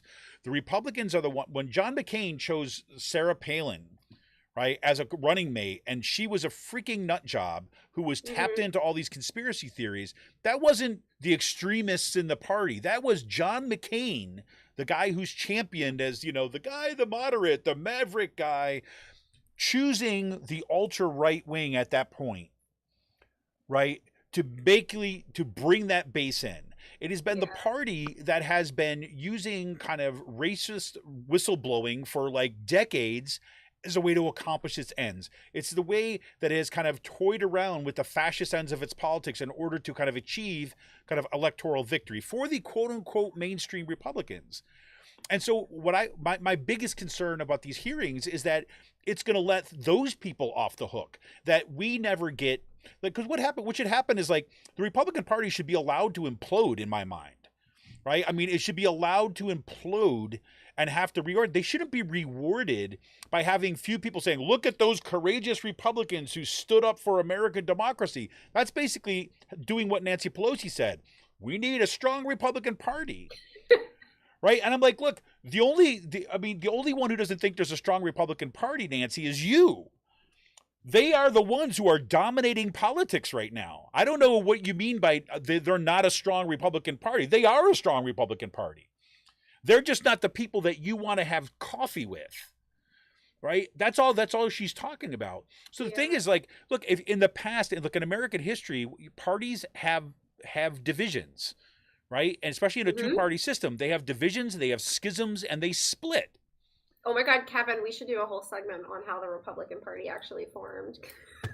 It's crazy, right? It's crazy. Yeah. Right? And even like I look at, so things like that would be actually awesome. That'd be awesome to do. That'd be a lot of fun. I bet you a lot of people would be pissed off. We should do something on that. We could go into the history of like the barn burners and all these people. Yeah. That'd be fun. All right, I'm making notes of that because that'd be a lot of fun. But you know what I mean. So we take a long view of history, right? There are times which these things happen in political parties, right? And look, it's not up to the opposing political party to go in and play doctor to that party, right? At that point you should be exercising governance, right? You should be concentrating on winning elections in order to kind of assert a particular kind of like vision of the world. Like if the Democrats are not completely destroyed and falling apart, then the Democrats should be able to step in and kind of like pass policies, not spend their time trying to rectify Republicans. Let the Republican Party die as far as I'm concerned. I mean, for example, if I would be saying the same thing, if you had a strong progressive component of the Democratic Party that threatened to split the party apart, right? If you had you look at the concentration of right wing kind of off the cliff people in the Republican Party today, right? That's like, the majority of Republicans, right? Who are elected office. If that was true of the Democratic Party, and the Republicans say, no, we need to kind of step in and kind of like make sure that the Democratic Party, I'm like, no, let it go. The corporate Democrats have been holding us back long enough. Let it go. It's going to take some time, but we need to kind of build this alternative. Well, but you're right. This is what happens. Like the country has gone through a bunch of different political parties, but we've had the Republican and the Democrats for so long. Yeah. For so long without having a serious third option or fourth option. So I agree with you though. I think that the Republican Party should implode because I think that's the natural course of what's happening. I don't think that the Democrats need to save anything. I think they need to just keep on with what, their agenda is and let them. But I do, because I do see. Do you think that the Republican Party is going to lose a lot of party members? Do you think? Or No. they're just going to chalk it up and be like, even the mild ones, they're just going to be like, all right, well, whatever. This is Look, still just fringe people. there was 'Cause that that's how I guy. feel Yes, there sometimes. was that guy, yeah, who testified. I mean, you might not have seen this one yet, so I think this was day 4 actually. This one guy who was the Speaker of the House in Arizona, right? Okay. Who talked about the threats, the direct threats that he was getting. That we had Trump on the phone, you had people on the phone pressuring him to overturn the elections, right? And the guy was practically in tears. Yeah. Like he's sitting there, his daughter was in the house with a terminal illness dying as people were threatening him, right? And his wife and his family calling him, showing up outside his house, calling him a pedophile, calling him like all this. I mean, this is a conservative Republican who had campaigned for Trump, right? Going up, and this guy, his testimony was freaking top notch and was amazing. And I believe everything he said. He said, look, why would I violate my oath? The oath that I took to the Constitution that I believe is divinely inspired. Now, take that and put that in a box, right? Because like, okay, he really believes like God, did this. Okay, fine. But that's his belief. And so he's not going to violate his oath. And he's being called a pedophile I mean, this is like crazy stuff, right? So he gets in there. He gives, like, by all accounts, the star witness testimony for this, right? But then he gets asked, "Would you vote for Trump again if he gets the nomination?" He's like, "Oh yeah." Are you serious? Yes. He didn't say that during the testimony. He said he was asked this in a separate interview, and he said, "If he's the Republican nominee, I will vote for Republican nominee because the Democrats are the greatest threat to American freedom." Right? It's the same thing that Bill Barr said. Right? This is what I mean. It's that the disconnect. Like, I don't see how you can't see. You're still supporting this extremist stance by supporting it. No, but that's what I'm saying. They're already extreme. These people are already extreme. They're not the like. I mean, why would you want to save that party? Right? And there's these, look, and I look at it like this. Look, if there's these people that believe the Republican Party is something other than those kind of extremist politics, well, then guess what? Those people in the Republican Party have to form their own third party and run it. And because that's otherwise, what I was expecting to happen. That's what I was expecting to happen. I'm not. I don't know. I mean, I still think that there's a lot of infighting, and it possibly could, but I think it really just depends on the trajectory of like where they go in the next couple of years. No, because I do see the majority of these extremist Republican politicians really taking control. Yes. Over a lot of stuff. I don't know, but then I don't feel so bad for some of these Republican politicians because I'm like, you guys made your bed, like lying. That's what I mean. It's like that's what I'm saying. I hate to say it that way, but because I feel like we should all be on the same side fighting, right? Like against the extremist stuff. But but that guy, I didn't see day 4 yet, but see that right there. Any empathy I have for him about being called a pedophile or any of that stuff just totally went out the window when he's like, well, of course I would vote for Trump again. Like, why? I know.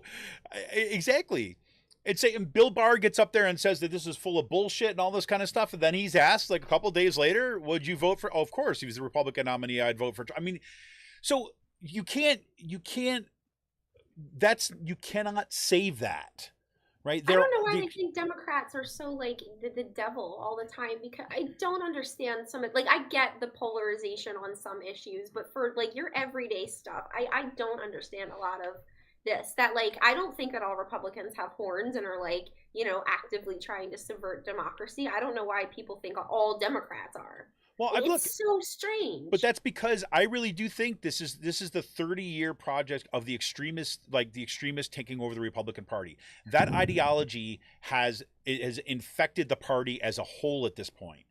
And so that's why there's these people that are out there that are saying, oh, the moderate Republicans,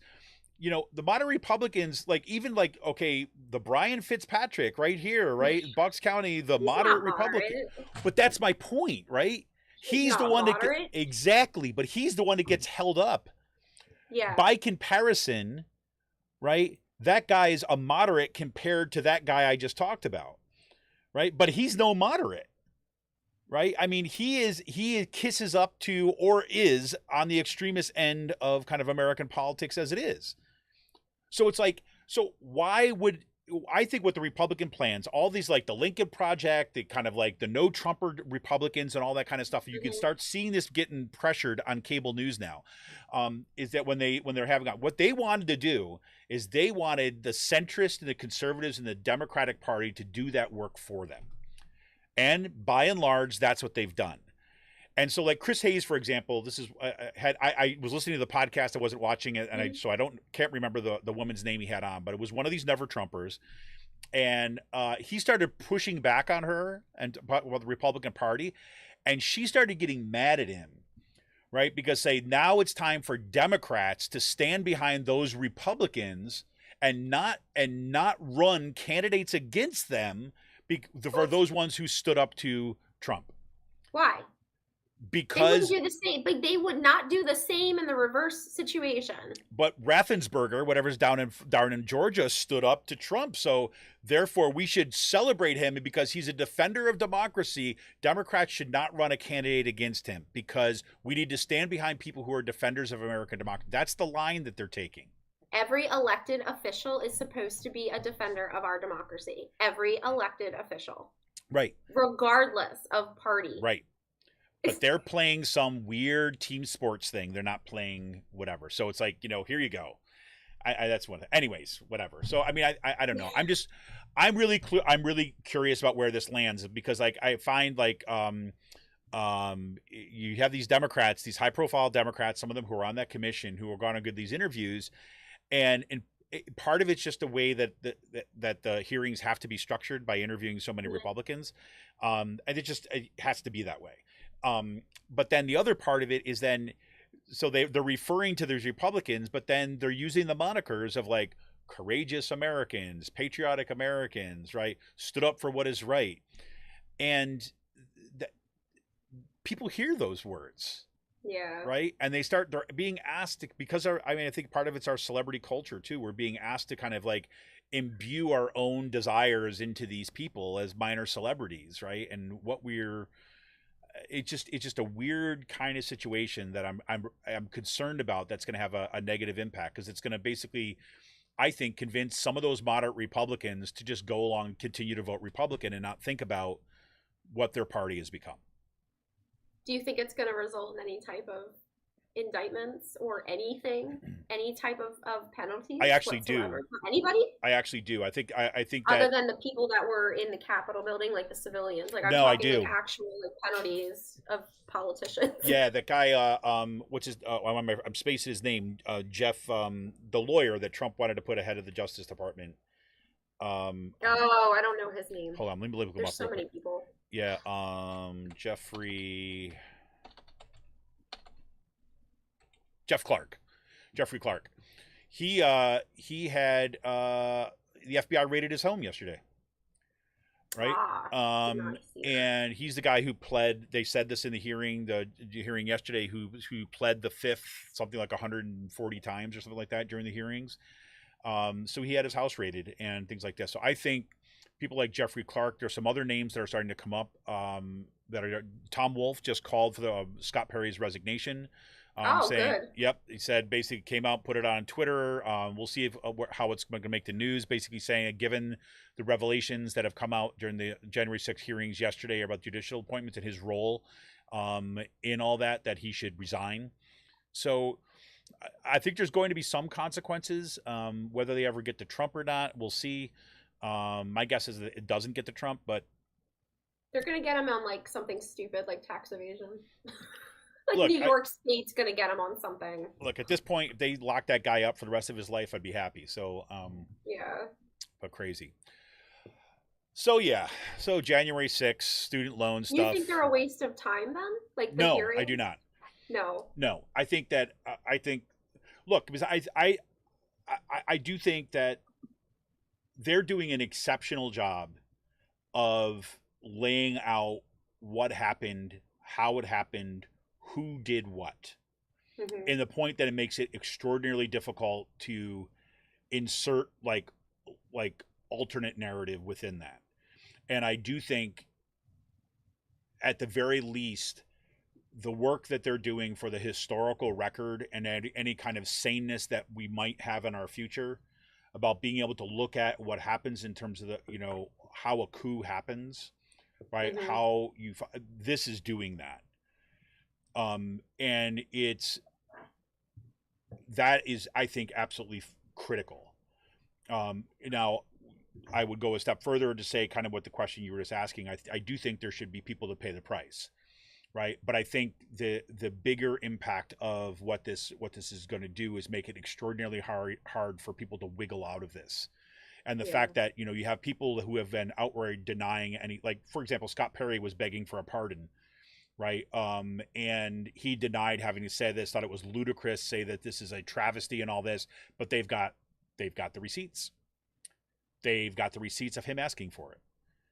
And he's still trying to deny it, right? I mean, that's the kind of thing that makes it extraordinary. When you have the record of the person asking directly and they try to deny it, you hold up their email, right? I mean, it becomes increasingly difficult for them to maintain that position.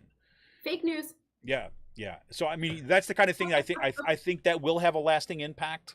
I think that is actually going to have an impact on journalism.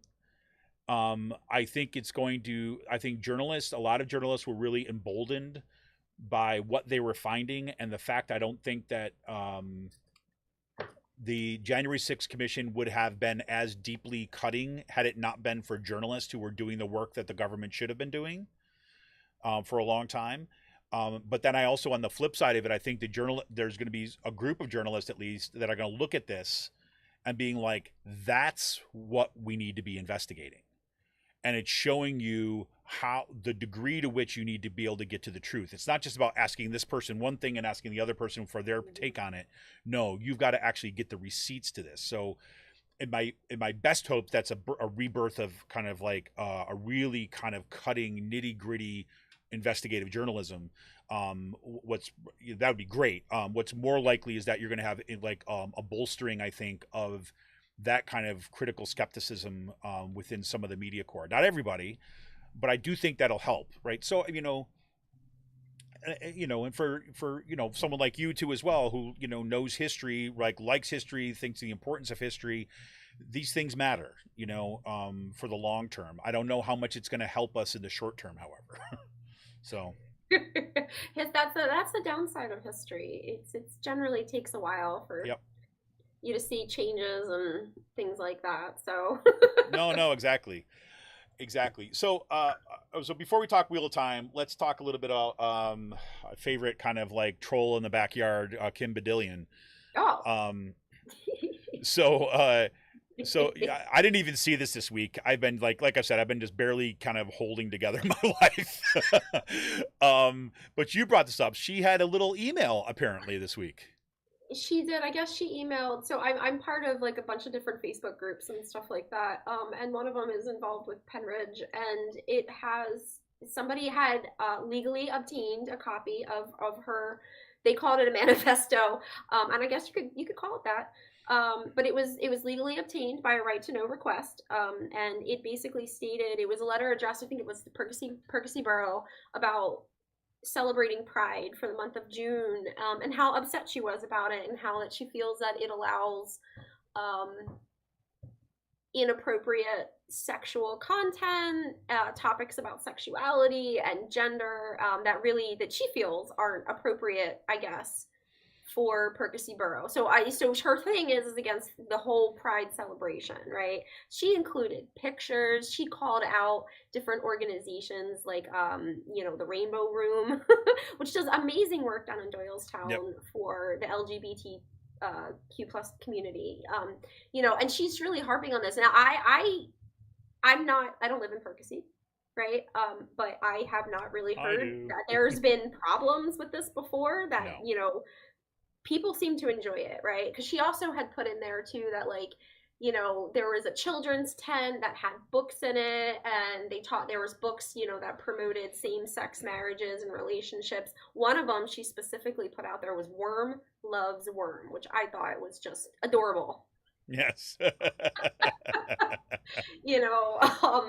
It's crazy because she reminds me of the people that were harping on the Mouse, right? The graphic novel, because it showed apparently a naked mouse, and that was totally inappropriate for children, and she's based Kim Badillion, and she speaks, I guess, at the Penridge meetings, the school all board meetings. The freaking time. Yeah, I don't make all of them. I was supposed to go to the one this week. I did listen into it a little bit. Some things had come up, but yeah, so this is the letter. I mean, and it's available, so I mean, I should probably, I wonder if I could share that, like regular, like outside the group and stuff. But that's the type of person, like she's harping on this, and it's crazy because her son, I've heard speak at the Penridge board meetings, and he likes to talk about all of this as well, but he doesn't even have children in the district. They go to private school. Yep. So I was told. So. Yep. And Kim Badillion is the one that basically caused the huge uproar on the kind of on the DEI, around the DEI committee, by basically attacking Dante. I'm spacing his last name, but basically Dante and Adriana King. Yeah. Dante King and Adriana King, basically attacking them directly by making up some money laundering kind of narrative about their juice business, right? I mean, it was like freaking crazy. And she was the one who basically instigated that. Oh, she said that the profits basically were being used from their juice business to funnel into her nonprofit, right? All this, whatever. I mean, it's just like whatever. But here's a little taste of Kim Badillion's email to Jeff Hollenbach, who's the mayor of Percy. She prefaces by saying, "My understanding, the borough council passed this resolution making June Pride Month, blah blah blah." But then she comes in, following the passage of the resolution on June 26, 21, a Percy Pride Festival was held within the borough. Of concern was the fact that the festival, which focused on sex and sexuality, had portions directed towards children. Those children. For instance, there was a children's book tent that contained, among other things, books concerning themes of sexuality and radical gender theory. Boys can be girls, and in parentheses, boys can be girls can be boys, and they can be both or neither. On parentheses. One such book was Worm Loves Worm. As you may be aware, worms are known to have the unusual characteristic of being both male and female. Worms are not humans, but the implication that gender can change and or is fluid is being made and directed towards impressionable children. That's the beginning of her email. I like how she puts out that worms aren't human beings. Yep. That's good. She has to make that clear. Yeah, just so, to impressionable children might then think that gay and lesbian folks are not human beings, right? So, I mean, exactly. Jesus Christ. Oh, my God. I'm telling you, this place is it's like we've been saying for a long time now. This is not going away, right? This is not going away. Crazy. Crazy. Well, so thank you for bringing that to my attention this morning, because that's, it gives me something to kind of like love hate at the same time, Oh God. So hey, let's talk just briefly. What's happening with the Wheel of Time? How are you doing with that? I'm doing all right. It's a big book. So I've already read a couple. Yeah, like I had previously read some of the chapters beforehand. So I was basically rereading it. I'm up to like chapter 16. Which is like the middle of the book, right? It's like the big, huge thing. It really is. But I will tell you, I definitely, I'm going to have to say, so I don't like Rand. No, yeah. In the series, I don't like him. I don't mind him so much in the story, but I did like how the series put a big focus on Moraine. I think there's a little bit more of her in the series than there is in the book, and I thought that was nice. I thought that was a really nice twist. To bring out her perspective, I think, a bit more. Yeah, I mean, this is one thing. I think I may have mentioned that to you, that for me was like the big I was surprised. I had not read the book at all, right? So I'd watched the series first, and I went back to the book, Mm-hmm. and that was the one thing that I missed, was that you started, so much of the book, at least, this is the first book in whatever, the 11 book series or whatever the Yeah, hell it yeah, is, right? But the where, it keeps with that kind of coming of age stories of this boy, right? mm-hmm. And, not that there's anything wrong with that, right? That's not the thing. But I found, I'm not a fan of Rand either, right? In either the series or the book, to be honest with you. I mean, I'm Oh, see, just, I don't mind him so much in the series or in the book. The series, I just don't like the person that they picked for him. He's I just agree. I don't see him as the same character from the book. No, Not at all. no. Not at all. He's a matter of fact, the fact that in the series, I'm sorry if we have any. I should have said there might be any little spoilers here for people, but there is. I mean, I'm being very careful not to kind of go into like major plot things here, but the fact that he was, of all the characters on the series, that he was like clean cut, and that for me was like completely not believable right from the get-go, just as like, a casting and directorial choice kind of thing, right? Yeah. Because I think that, I mean, I didn't even know if I didn't like his attitude. I didn't like the way whatever. Some other people might liked it, what's fine. But and maybe this colored the way I read the book too as well, because I couldn't quite get that out of my head as I was reading. Yeah. So Well, and that's I always have that problem. See, if I read a book first, right? Like I always like that's the impression that I have of the character, and that's how it is with anything. You already have like a preset, perception of how right, somebody might look or how they might act or something like that, and then you go to a televised or a movie, and then you have casting choices and stuff, and you're like, God, like what were they thinking? Like right. that's not the person I thought at all. But I did like Moraine. I do like I forget who did they pick to who plays her. I Oh forget yeah, her name. I'll look it up. I do like Yeah. her. I do like the cast pick for her. But like I said, I did enjoy the series. It's a little. I think they focused a little bit more on the feminine It's like Rachel something, right? aspect of it, considering how much power Yes. the females have in the book.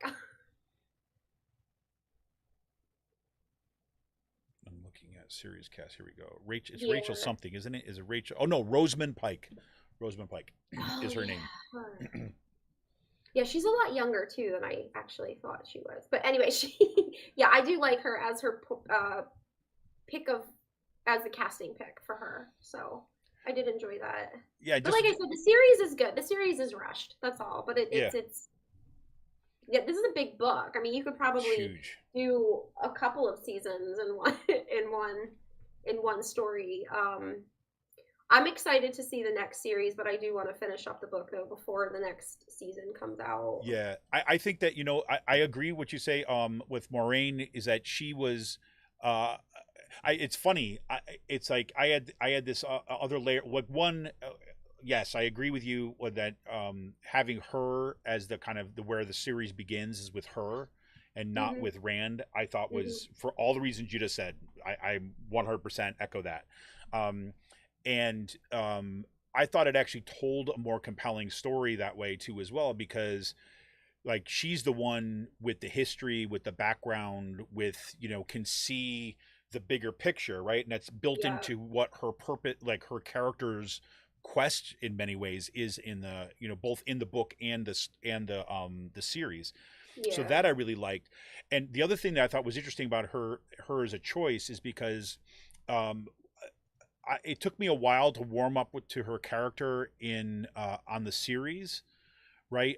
Because she was so kind of flat in terms of the way that she was presenting it, right? The way that she was kind of acting in the beginning, just the way she. When I read the book, I was like, "Holy shit, she nailed it!" Because it was like that really was her character, oh right? yeah, And so much about how she's described in the book and how her role is. I was like, oh, that. It was like, so it went from kind of like, ooh, I'm really glad they did this. I like her character.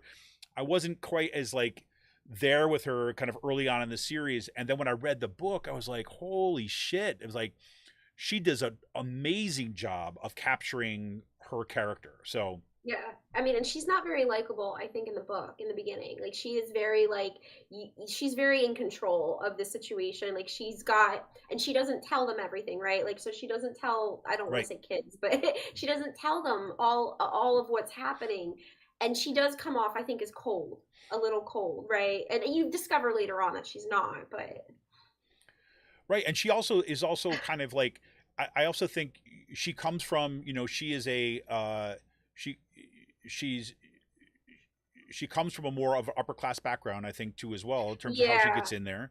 And yeah, also, she's incredibly disciplined, right? In terms of how she disciplines herself and her thought yes. process and all this, which what you saw in the series, I'm like, oh shit, that's her. I mean, that's like,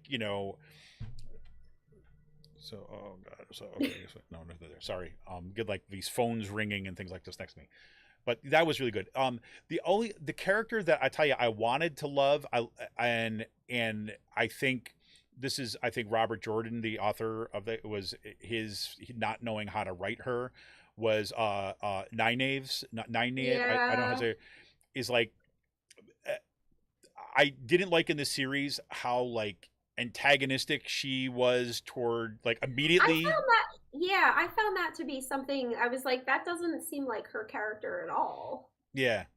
And I think, and I also think that that gets kind of pushed in the book too. It's like he writes her as a little bit more kind of like just unpredictable. I liked her more in the book than I did in the series. No, I shouldn't say I liked her character a tremendous amount. I just thought in Yeah. the series, I thought like I loved her, right? Except I was like, why is they having her do this, right? Why is she like immediately like hand on the knife, right, when she walks in the door? It's like, I and you get to that unpacks a little bit more better in the book, but I would have loved to see more room given to her character is basically what I would say. Yeah, maybe in the next couple they will. I mean, I've never even opened another book of his. I haven't, you know what I mean? So I'm not sure Yeah. how it's gonna play out.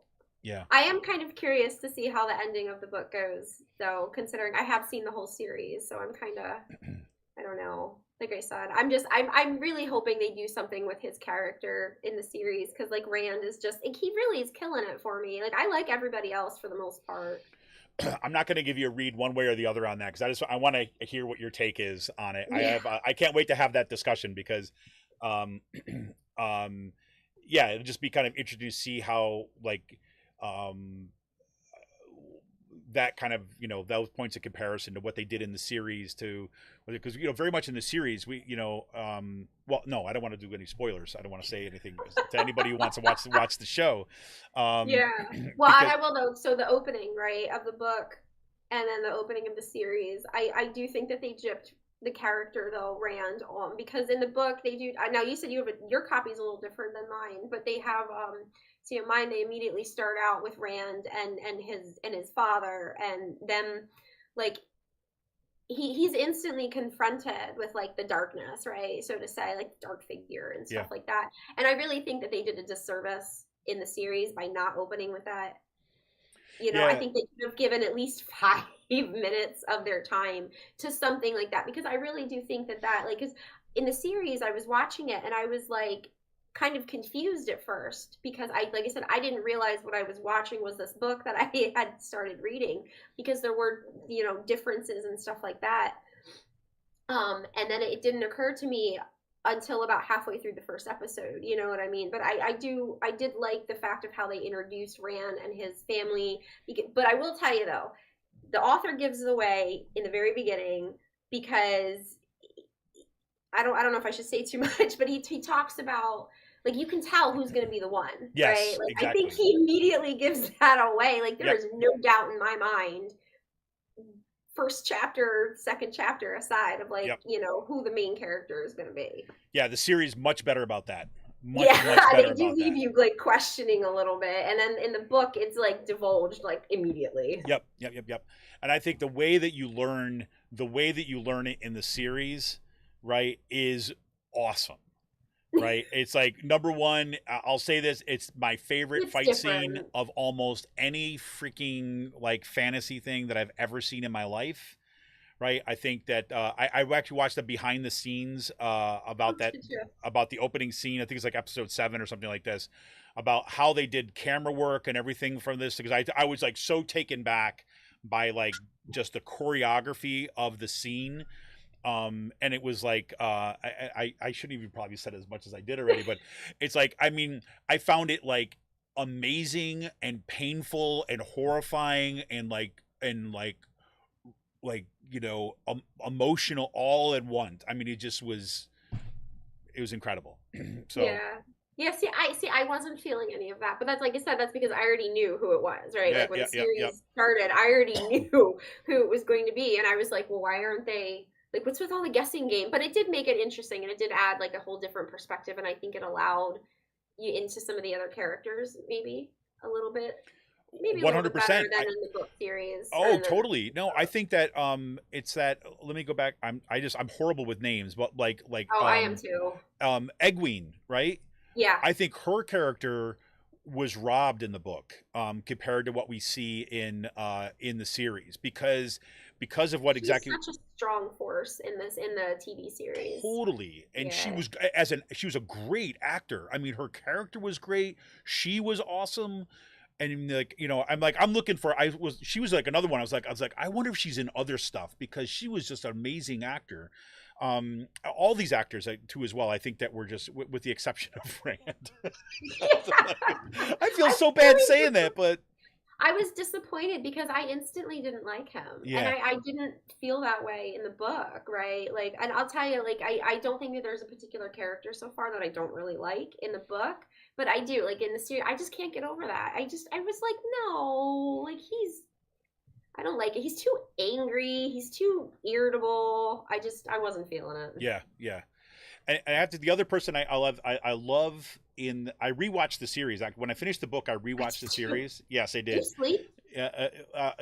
Well, I had about 2.5 days like of the kids still being at school, and me having time, like no one else in the house, to do this, right? So I'm like, okay, I'm gonna like blow through it all. So I did.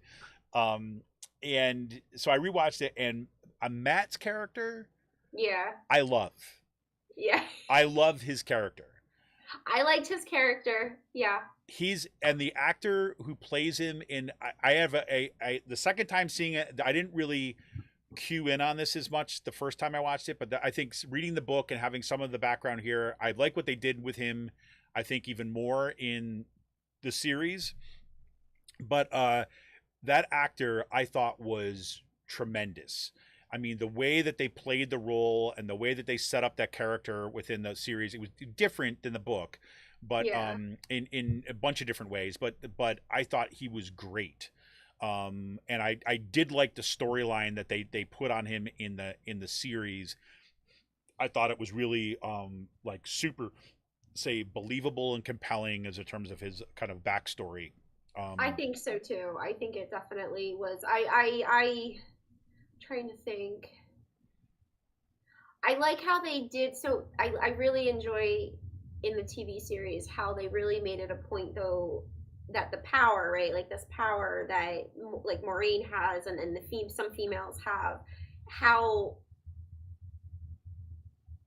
like disastrous, damaging it is for the men of this world, right? And how it like consumes them and how it like just changes them and makes them like just these nasty people and Yep. power hungry. And it's just interesting. I always kind of felt like it's a little bit of a mirror of our own society. You know what I mean? About how like maybe we should probably not go too much. We'll get there. We'll get there. We promise Yeah. everybody. But yeah, that's really, really tremendous. Well, good. I have to say, I'm gonna. So for everybody too, I said this last week too. I'll say it again. So I'm gonna be on vacation for the next couple of weeks. So we are taking an uncharacteristically long vacation this year that I think we kind of need it. So I'm going to try to throw up a couple back episodes, right? Just so there's something kind of coming up for folks. And then when we come back, then hopefully then we'll be able to come back with Amy if that works out with your schedule, depending on where you're at. That Friday when we come back, if not, be kind of the week after.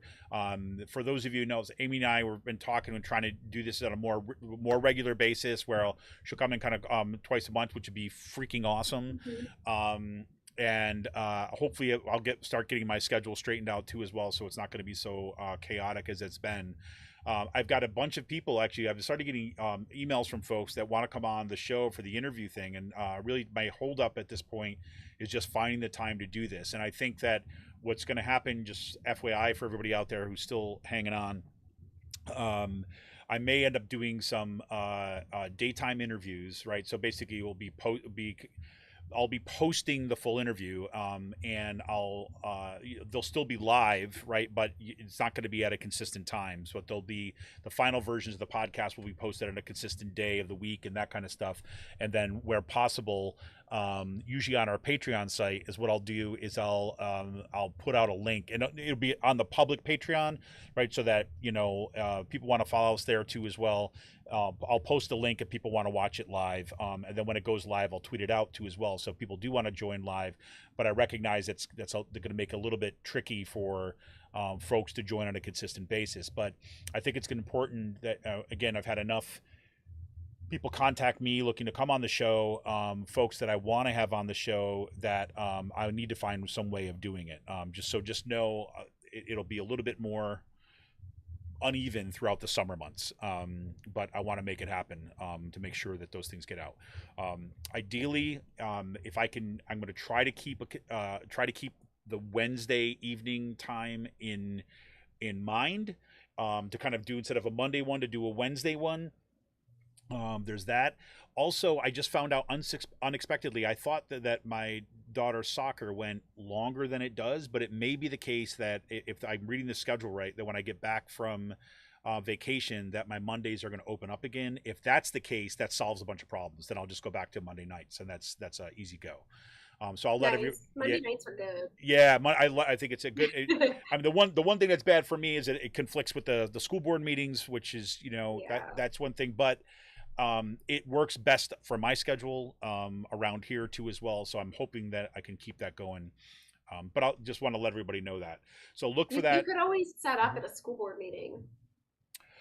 I could, except the you could set up. Well, no, I've thought about that, right? So I've thought about yeah. I did a lot more. I've done a lot more kind of short stuff that I've recorded in the past. Like I used to go to like when I used to go to a bunch of different kind of events and so on, I used to always bring my equipment, and I would do on the spot interviews with people that'd be willing to do it, and do kind of little Facebook Live updates from what was happening.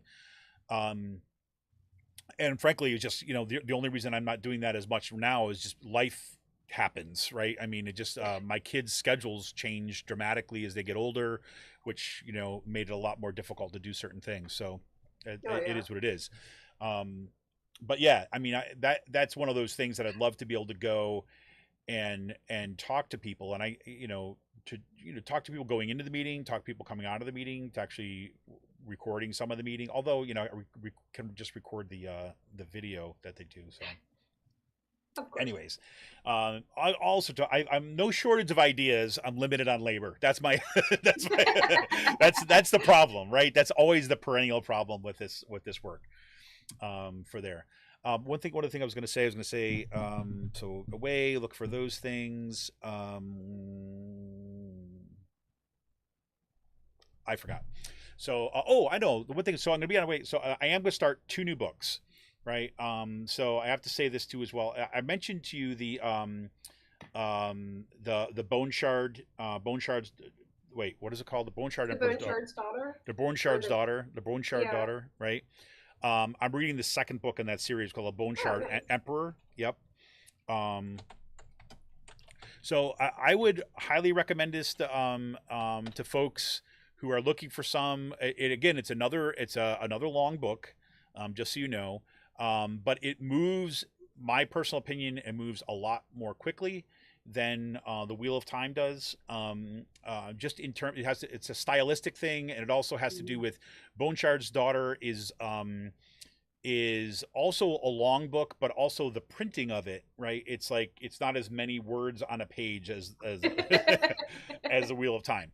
So, but it's by Andrea Stewart, and it is. I think I've mentioned this in the podcast before, but what's really cool about this book is the depictions of gender, right, are just much more fluid, right, than we have in our current like world.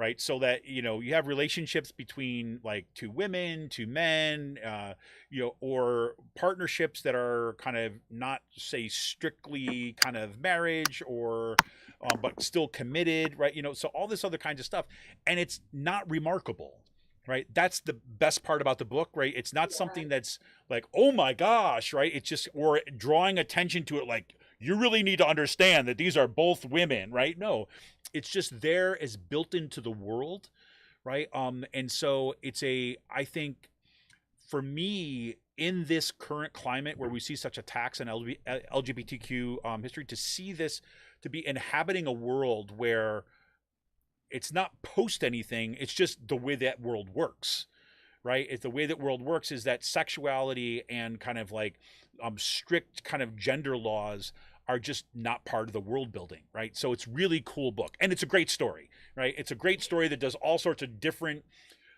kind of magic systems and things that I've ever seen before. So I'm reading that. The other one that I'm reading, I'm really excited to read is oh God, come on. Let me see. Let me just bring it up here real quick. It's Adrian. I have to look at this guy's name to get it right because it's long and Russian. Let's see. My order list. Let's see. I just got it. It's a novella. So if you're looking for a break from the long books, it is, here it is. It is by Adrian, let's see.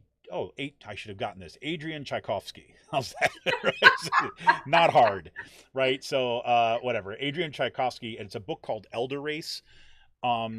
He did it's kind of like a mix between, it sounds fascinating. It's like a mix between science fiction and fantasy. And the premise is that there's some kind of catastrophe. I haven't read anything. I just read about it so far, so I haven't read the book yet, but will on vacation.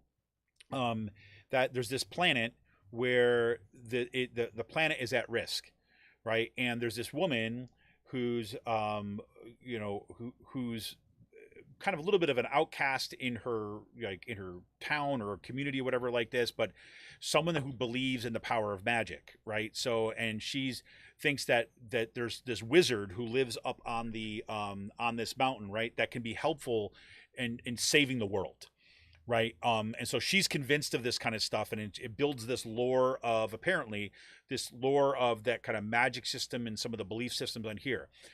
Meanwhile, that wizard that's up on the hill is not a wizard, right? He's an anthropologist, right? Who's sent on this thing to observe these quote unquote primitive people, right? And is casting himself as this. So this belief system he's been integrated in this thing. And so he's from this highly technological advanced civilization who's going to this planet to observe them, right? But also sees that there's this problem with this world. And so it's just this kind of like this dual part. And he's also an outcast from his thing. He hasn't been around any other people for like years, right? He's set on this remote planet to do this thing. So it looks like this fascinating thing. I've read some of his other work, and I'm really excited about this because I read this other book of his where it's a spider planet, right? There's these spiders that, yeah, well, No. but I'll tell you, there's these spiders that kind No. of, yeah, I'm telling you,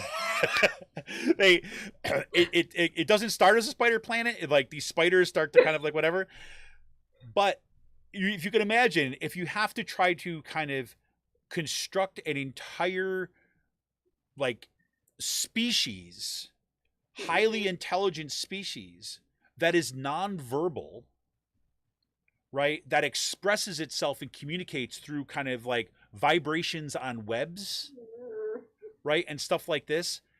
And to make that believable, he did it. Like, and like, I mean, literally going through this book, I remember reading it, and my friend Seth said he loved this guy. And so I read this book. You get part of the way through it and suddenly realize, like, oh my God, these spider things aren't talking to each other, and I'm in their heads, right? And the character, it's crazy, right? It's crazy. So I don't know if I could do that one. I don't do spiders. If you don't like spiders, you will not like this book. I do not like spiders. And it's not even like spiders of like, you know, the spiders of like the horror spiders, right? It's like, it's not even like that, but still, it's really freaking creepy, right? You have to know a heck of a lot about spiders to make this species believable in that book. So no. Anyways. No.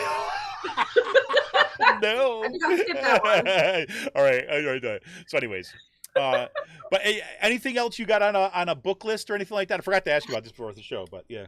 A book list. I always have a book list. Yeah. There's always stuff that I like dabble, you know, like I'll like go between books and stuff like that. I'm still reading my Pearl-esque book, Dragon Seed. Mm-hmm. I'm such a huge fan of hers, and that's a really good one. I do believe it actually takes place. I'm gonna say I think because Pearl-esque book is really good about not specifying time and placement in her novels, like specifically. I'm gonna say this is about like the roundabout maybe the rape of Nanking. I'm not sure. It's hard to tell. I think. But it's a really good book. It's called Dragon Seed. I'm trying to think if there's. I always have Octavia Butler. She's on my reading list. I love her. I've only read one. I read Wild Seed. I want to read the Parable. Parable of the Sower. Yeah, the Parable of the Sower. I haven't read that one yet. Amazing book. And then I have a couple of other ones, more like political style books, in my library. I'm trying to think of that one that I haven't. I'd have to look through it. I just went and redid my whole office and stuff, so like everything is everywhere. All my books are like piled on the floor, so. Cool. I'm trying to think. I think everybody should read that Sun and Moon, the one that I had told you about. That's always a really good one. Yep, that's on my list. Especially if somebody's looking for something different, unusual, and funny. It is a funny book. Yeah, I need more humor in my life. I need more. Yeah. Well, if you need more humor in your life, have you ever read David Sedaris? Oh, love David Sedaris. Yeah. Oh, yeah, he's great. Yep, I read him. He makes me chuckle. Yep. I think he's absolutely freaking hilarious. I mean, there's few things that I read that I'm like literally like bent over laughing, and like he is one of them. He definitely does. I started reading him back in high school. He is hilarious. Oh my God, my wife's a huge fan of his too as well. And then so I read a couple of his things, and she's like a real fan. And then I read the rest of his stuff. I was like, this was great. It was awesome. Yeah. I would have loved to have been a fly on the wall in his family. So. Oh my God, can you believe it? I mean, can you even imagine? I mean, him and Amy Sedaris. I mean, those two together and like in the same space. I mean, right? I can't even imagine. I know. Well, other than that, I was gonna say I don't really have any other books that I'm currently reading, or at least attempting to read. So. But I did want to make. Oh, so I got a message. I just wanted to reiterate all of the protest times for today. Yeah, please. There is going to be a 5 p.m. Newtown protest at Representative Fitzpatrick's office for anybody who is interested, and then again the 7 p.m. at Sellersville at State Street and Temple Ave, and then also at 6 p.m. at Bucks County, the old courthouse. Protests on the sidewalks at Court and Main Streets. While you're doing that too, I think I just got another update.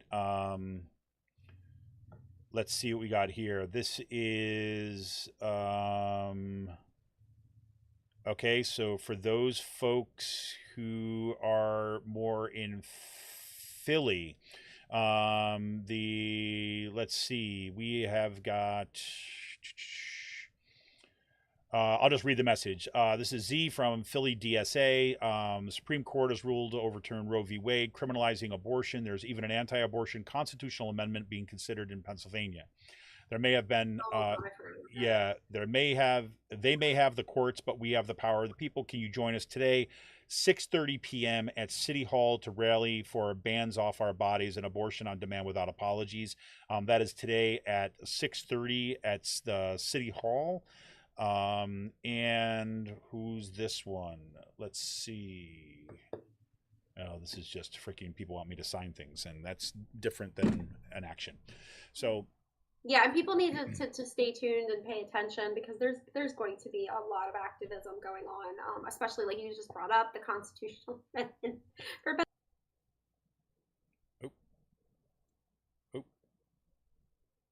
Oh, I seem to have lost Amy. Are you still there? yeah, I'm Oh, here. my fault. I accidentally clicked something and Twitter appeared where you were. So you were just saying that there'll be lots of stuff that's coming up, including like this constitutional amendment and so on. Yeah, people need to stay tuned, and they need to pay attention to. I know that there's like, I mean, social media is a really great spot to get information for protests and stuff like that. And that's all the ones that I have.